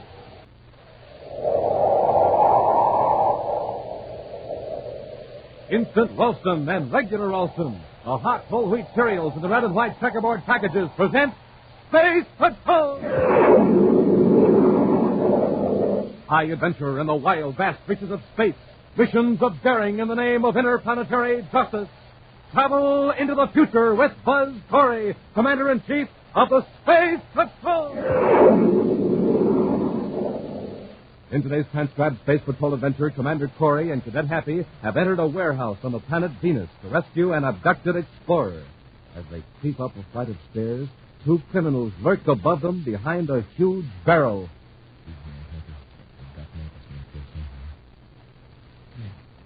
Top of the stairs. Get your hands up. We're Space Patrolmen. Come up and get us. Come on, Happy. Let's have the barrel, Paris. Roll it down the Hey, Commander, look out! We'll return in just a moment with today's exciting Space Patrol adventure, the Venus Tulania Mystery. Hey, look, there's the moon, and there's Saturn with the rings around it. And here's Terra, the man-made planet. Oh, hi, Space Patrollers. This is Captain Dick Tufeld. I bet you think I'm spotting stars through a telescope. Well, nope, I'm just counting up my interplanetary space coins. The slick-looking coins you get in every package of the wonderful hot whole wheat power cereal, Good Hot Ralston, instant or regular. Say, have you started collecting the sensational space coins yet? Well, you better start now because they're lots of fun. And say, are you starting your day off with a good breakfast? A power breakfast with Good Hot Ralston? The cereal that warms you up and builds you up? The cereal that has a flavor that you just can't beat? Well, gang, no other cereal gives you so much power, yet tastes so good. That's why Commander Corey made Good Hot Ralston the official hot cereal of the Space Patrol. So be real Space Patrollers. Every morning, eat Good Hot Ralston, instant or regular. And remember, Good Hot Ralston comes in new packages now, with a picture of Commander Corey or Cadet Happy on the front and a swell interplanetary space coin inside.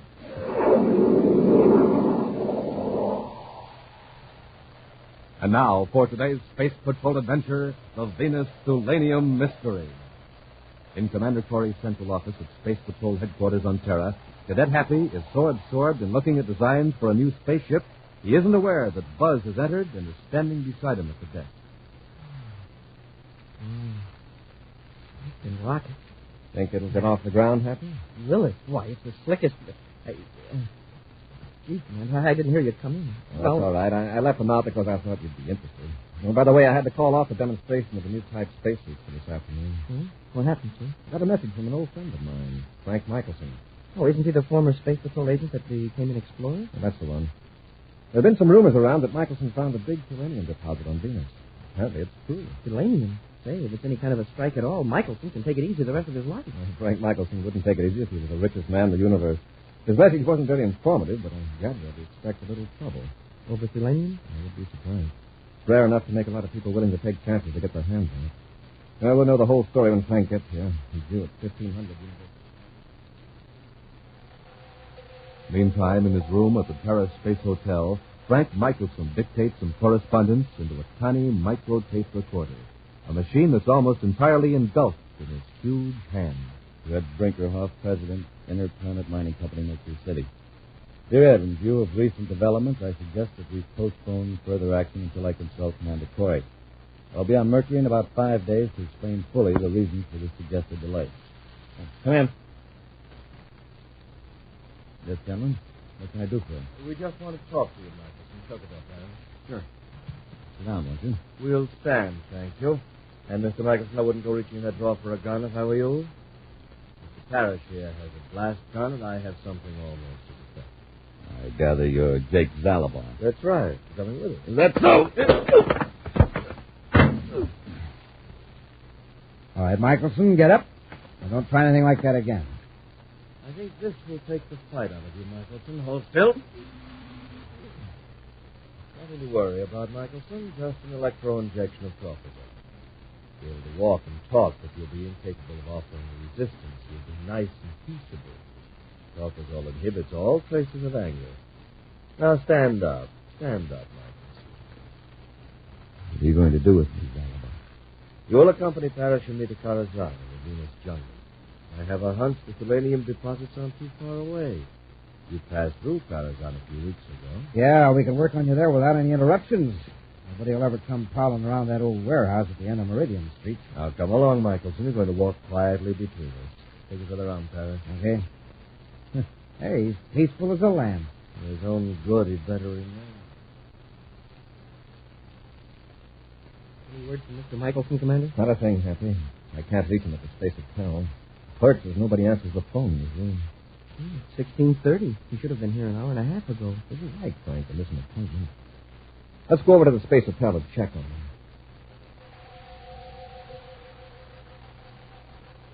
A few moments later, Buzz and Happy are examining Frank Michelson's room. He sure didn't leave anything here to indicate where he went or why. Look here on the floor by the desk. Somebody knocked a book out. And some papers. Michelson is very neat. He doesn't like him to leave things lying around like this. Let me look through this desk. Perhaps we can find letters and notes that will indicate who Michelson has been dealing with since he arrived on the Terra. No papers in here. Here's something, Happy. A miniature recorder. Michelson always carried one of these with him. Well, how about listening to what's on it, sir? Wait a second, fellas. Might be a good idea. I'll rewind a few feet on it.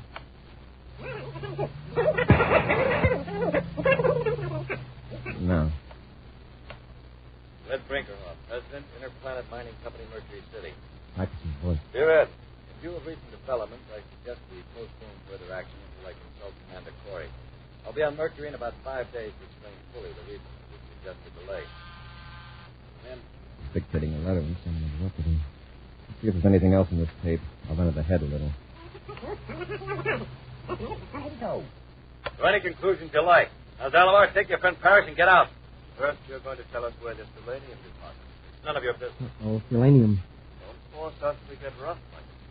Try anything in here you don't intend to. You're coming with us. Let's go! Michelson did have trouble, all right. He had presence of mind to put on this reporter and leave it in the drawer. That all there is in the tape? We'll find out. Listen. What are you going to do with me, Zalabon? You'll accompany Parrish and me to Karazhan, the Venus jungle.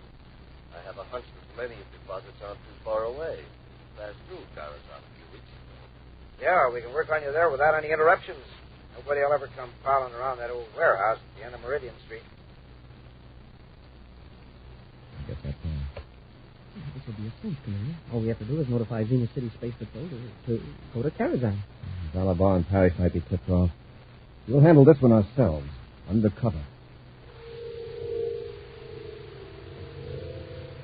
Karazhan, the settlement in the heart of the Venus jungle, owed its existence to one thing, the rare Picatero plant.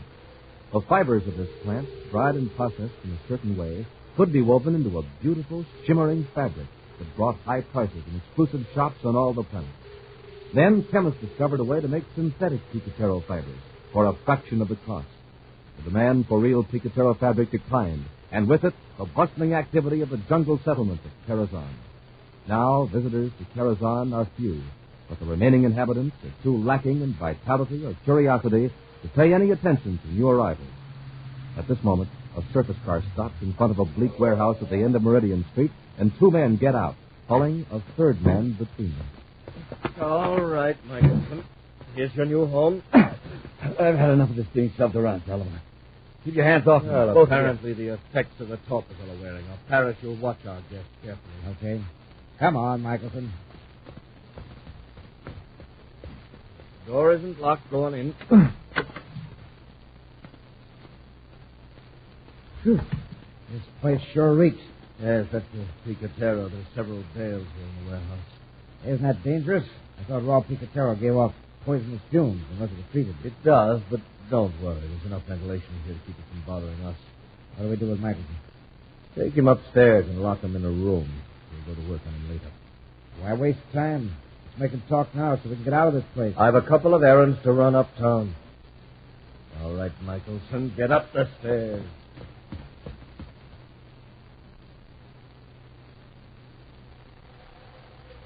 Two hours later, a private space cruiser lands at the small, run-down, spaceported Karazhan, and two men in civilian clothes get out. Casually, they wander around the sleepy town, apparently two visitors on an aimless stroll. Eventually, they reach Meridian Street and continue down past a row of abandoned warehouses.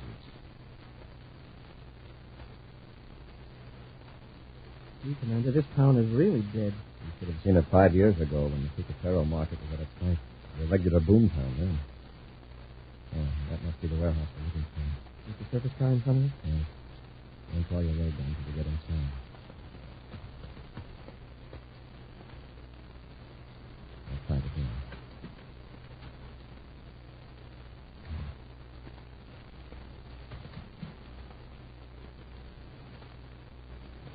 Nobody inside. Commander, it sounded like it came from up above. Got here just in time. Up the stairs. Quiet.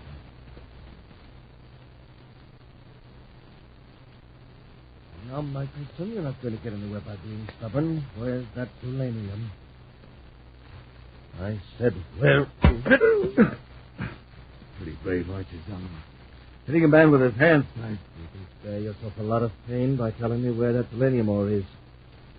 Michelson, suppose I should offer you a share of the profits from the Tulanium in exchange for your pledge to keep your mouth shut. Like you offer me a share of what's already mine.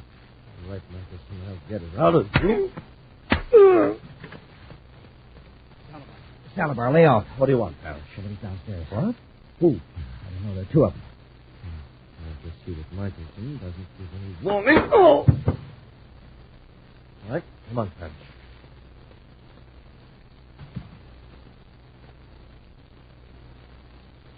They're bending the stairs. What do we do, Russia? Oh, they might be on. I won't be able to see us until they get to the first landing. We'll sneak down to that big barrel at the head of the stairs. I get you.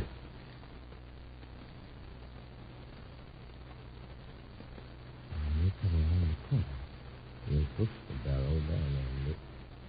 Oh, they've seen us. Get your hands up. We're space patrolmen. Come and get us. Come on, Hap. All right. The barrel. Commander! Commander, look out! That takes care of both of them. Okay. Go get Michelson. Bring him out here. I'll go down and get their weapons.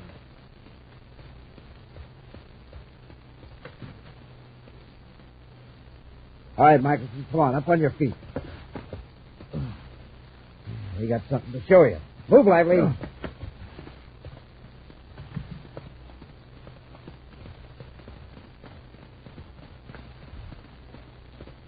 Here he is, boss.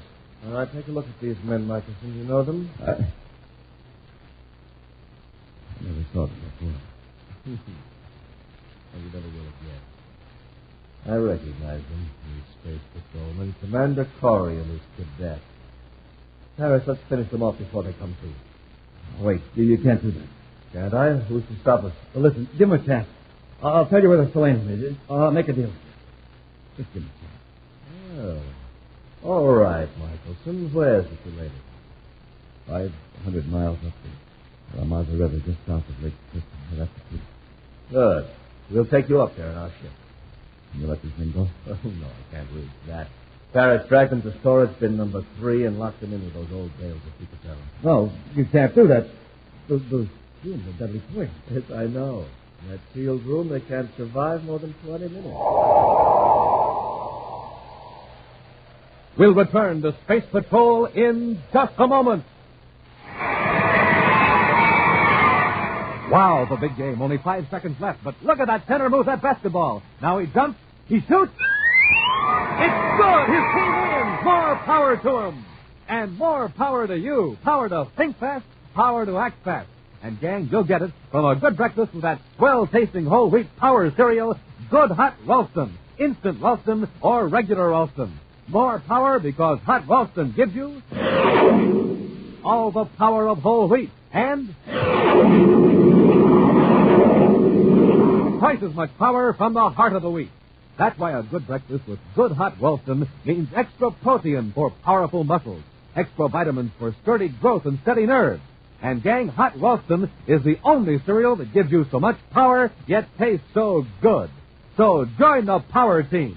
Get good hot Ralston, instant or regular, right away today at your grocer's. And tomorrow morning, more power to you from good hot Ralston. Look for the new hot Ralston package with the picture of Commander Corey or Cadet Happy on the front and the free space coin inside.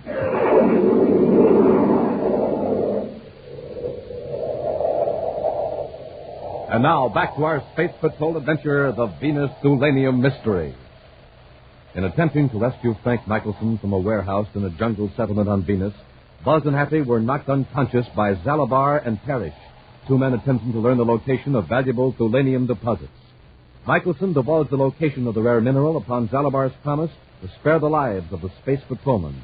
But on learning the secret, Zalabar went back on his word and locked Buzz and Happy in a storage vault containing rotting bales of picatero, knowing that the fumes are deadly. Zalabar and Parrish are now on their way toward the Aramazo River with Michelson to check the truth of this claim. Meantime, Buzz and Happy have regained consciousness in the stifling, fetid air of the storage bin. Oh, my head. Wow. Come on, Hap. We've got to break out of here. Where are we, Steve? Still in the warehouse. Locked us in the storage bin. It's so dark, I can't see a thing. Here's the door. Let's see if we can get it open. My lungs. Smoking rockets. What's that odor? Picatero. If it isn't cured properly right after it's cut, it produces poisonous fumes. And this stuff is supposed to be valuable? Oh, we don't stand a chance of breaking down this door. We're getting weaker every second. And the worst of it is nobody knows we're here. Perhaps. Look up at the ceiling. It's a blur, Commander. My eyes burn. All I can see is a dim blue light. The skylight. If we can get up there, we could break out onto the roof. Yeah, but how do we get out? We climb up the bales. Stack nearly to the ceiling. If I can make it. We're getting weak. We've got to make it. What was that? Something. A piece of metal. Oh, it's a bar with a hook on the end. Back on one of these bales. We can use it to break the skylight. Start climbing, Hap.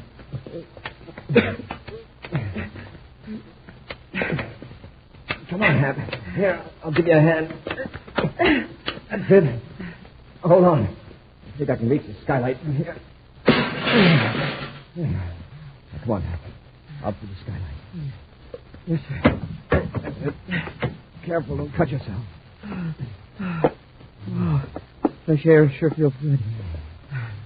Now, if we can get down off the roof.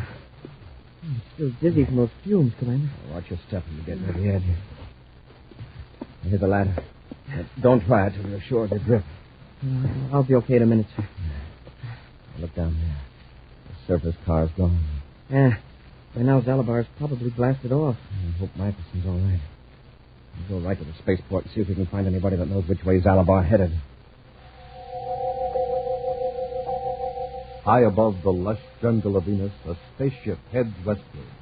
Zalabar watches the terrain through a viewscope, while Parrish scans the chart. We ought to be over the Aramazo River pretty quick. And then we turn north, is that right? Yeah.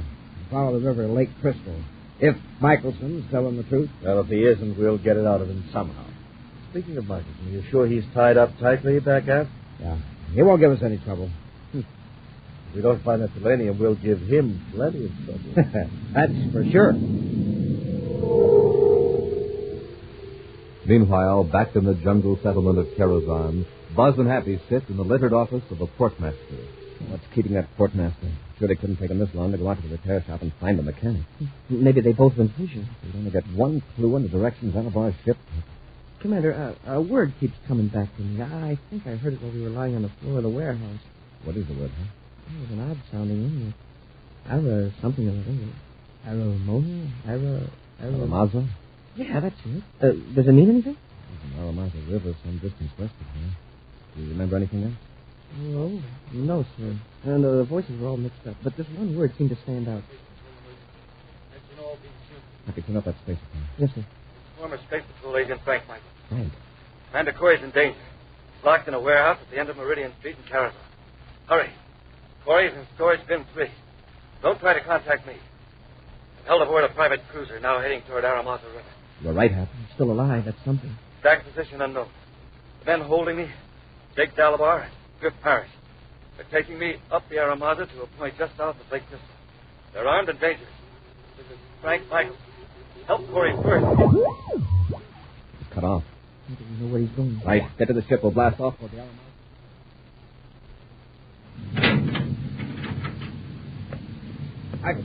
Michael, you asleep? Oh. Wake up. What do you want? I just want to check something. Hands still tied. I'll make sure. It's the cabin. Don't you wish you'd known about this being in here? Spaceophone. I'll just take it with me so you won't be tempted. We'll be landing pretty quick. And we'll see if you were telling the truth about the Tulania. Following the course of the Aramatha River, Commander Corey and Cadet Happy fly high above the surface of Venus. The thick mist shrouds the jungle from sight, but the penetrating rays of the infrared viewscope show the terrain in sharp detail. Gee, sir, not another word from Michelson. I hope it doesn't mean Dalabar or Parrish caught him using the spaceophone. It was a weak signal. Atmospheric conditions could account for his fading out. I hope that's it. You were the only ones that heard him. Funny, my last check was Space Patrol Venus City. Commander, there's a ship down there at the foot of one of those hills, right near the river. See it? Yeah. Why would they land there? Must have forced Michelson to tell where the selenium deposit is. That means we've got to work fast. Michelson's really in danger now. Right, but we can't risk tipping them off. We'll land on the other side of the hill and work around on foot. Carrying ore testing equipment, Dalabar and Parrish force Michelson ahead of them up the steep slope of the hill. Go on, Michelson. Keep moving. You're supposed to be the hardy outdoor type, you know. Ever try climbing a hill with your hands tied behind you? You're lucky we aren't making you carry some of the equipment. Save your breath. Keep moving. There's a storm coming up. How much farther is it, Michelson? We're not crossing a board. A few hundred yards farther up. This had better not be a stall. I told you there was selenium here, didn't I? Dalabar, listen. What? What is it? I thought I heard a roar like spaceship rockets. Just distant thunder. Keep moving.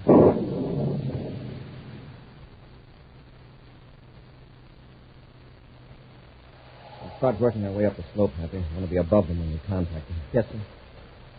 Somewhere the other side of that ridge. You think they heard our rockets when we landed? I hope not. That storm may have helped us. I'd like to get this job over with before that storm hits us.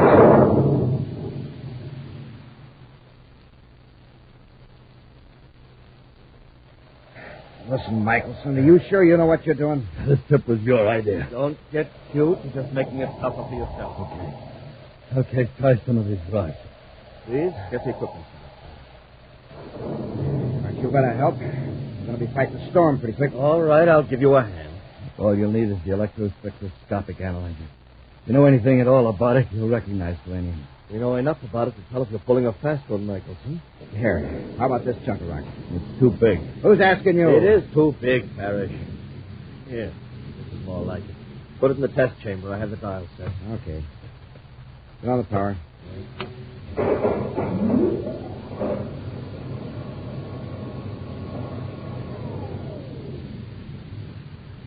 It's high-test selenium. Now you're satisfied? You believe now I was telling you the truth? Yes, Michelson. Yes, there's no doubt about it. This land is rich in selenium. We'll make a fortune. Now, let's go back to the ship, huh? Presently. First, there's something we must finish, you and I. Are you forgetting, Pat? Oh. You want to do it here, huh? Why not? Michelson will serve his purpose. You decided against the partnership you promised me. Yes. In view of a few things that have happened, your continued existence might prove embarrassing to me. You're referring to what you did to Corey, for example. Yes, but it's getting late. Parrish, your blast gun, please. Sure. Here, boss. Hold it, Dalabar. Take care of Parrish, Happy. Yes, sir. All right, Dalabar, had enough? Yes. Yes, Corey. Parrish, how about you? Apparently, Mr. Parrish isn't speaking to us. Are you okay, Frank? Yeah, fine, thanks. It seems like old times to see you charging into the rescue, Bud. Just returning past favors, huh?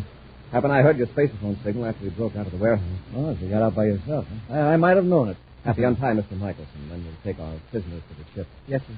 I'll have you loose in a moment, Mr. Michelson. You know, for a while there, I was afraid I was in for it. Listen to that thunder. If you'd have been a few minutes later, I'd have been drenched to the skin. An action preview of next week's exciting Space Patrol adventure in just a moment. Hi, gang. This is Captain Dick Tufeld. I'd like to tell you about a space patroller I know. Every morning when he sits down to his breakfast, and you can bet there's always a bowl of good hot Ralston there, he starts thinking about what he's going to do when he's a big guy. One day, he'd like to be a jet pilot and fly a plane faster than the speed of sound. Or be an All-American, the hero of the nation. But one thing for sure, my Space Patrol pal is on his way and ready for anything that comes. Because every morning he eats a good breakfast with a hot whole wheat power cereal, good hot Ralston, instant or regular. Yes, sir, he's packing in vitamins and minerals, too, and delicious.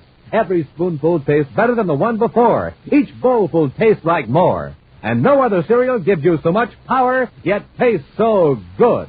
So, Space Patrollers, get some today. Good hot Ralston, instant or regular. Look for the new hot Ralston packages with the picture of Commander Corey or Cadet Happy on the outside and with the swell interplanetary space coin on the inside. And now, a preview of next week's exciting Space Patrol adventure. Buzz and Happy have reached the end of an underground passage on the planet Mercury. Through their portable spacephones, they hear Major Robertson up on the surface. Commander, how about coming back up to the ship? I've got a strange feeling about this whole layout. You might as well, Robbie. We can't go any farther. Come on, Happy. Yes, sir. Hey, Commander, there's a gate sliding shut. Sealed in here. Stone gate cut us off.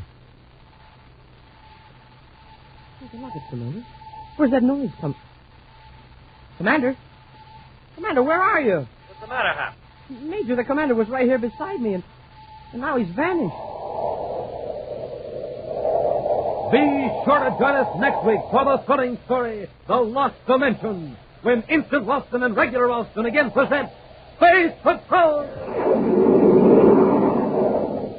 Space Patrol, created by Mike Moser, starring Ed Kemmer as Commander Corey and Lynn Osborne as Cadet Happy, was written by Lou Houston, produced and directed by Larry Robertson, executive producer Mike Devery. Other players were Lawrence Dobkin, Norman Jolly, and Ken Mayer. Dick Tufeld speaking. Now, don't forget to tune in next Saturday and every Saturday when Instant Ralston and Regular Ralston again present Space Patrol! This is Captain Dick Tufeld reporting on something new, something sensational in every new package of Rice Checks and Wheat Checks. Listen, Commander Corey is now putting a wonderful new Space Patrol trading card inside every new package of Rice Checks and Wheat Checks. And I mean the most exciting trading cards you ever saw. Trading cards with space pictures in full color. Trading cards that gleam and glisten. Trading cards that are good and stiff, just right for flipping. Trading cards that are full size, more than 3 inches long, more than 2 inches wide, with an exciting story of the picture on the back of each one. Now, right now, the trading cards are all about rockets and jets and weapons. But that's just series number 1. Series number 2 and number 3 will follow soon. There'll be exciting pictures of space heroes, stars, and planets. Altogether, there are 40 different exciting Space Patrol trading cards. Now, gang, think of what a terrific collection they'll make. Think of the fun you'll have trading them, flipping them, and learning amazing facts about outer space. So start collecting your official Space Patrol trading cards today. Look for the packages of Rice Checks and Wheat Checks that tell you on the outside there's a full-color, full-size Space Patrol trading card inside. Be sure to see another exciting Space Patrol program on your local ABC television station. Consult your local paper for time and channel. This program is broadcast for our armed forces overseas through the worldwide facilities of the Armed Forces Radio Service. Space Patrol came to you transcribed from Hollywood. This is ABC Radio Network.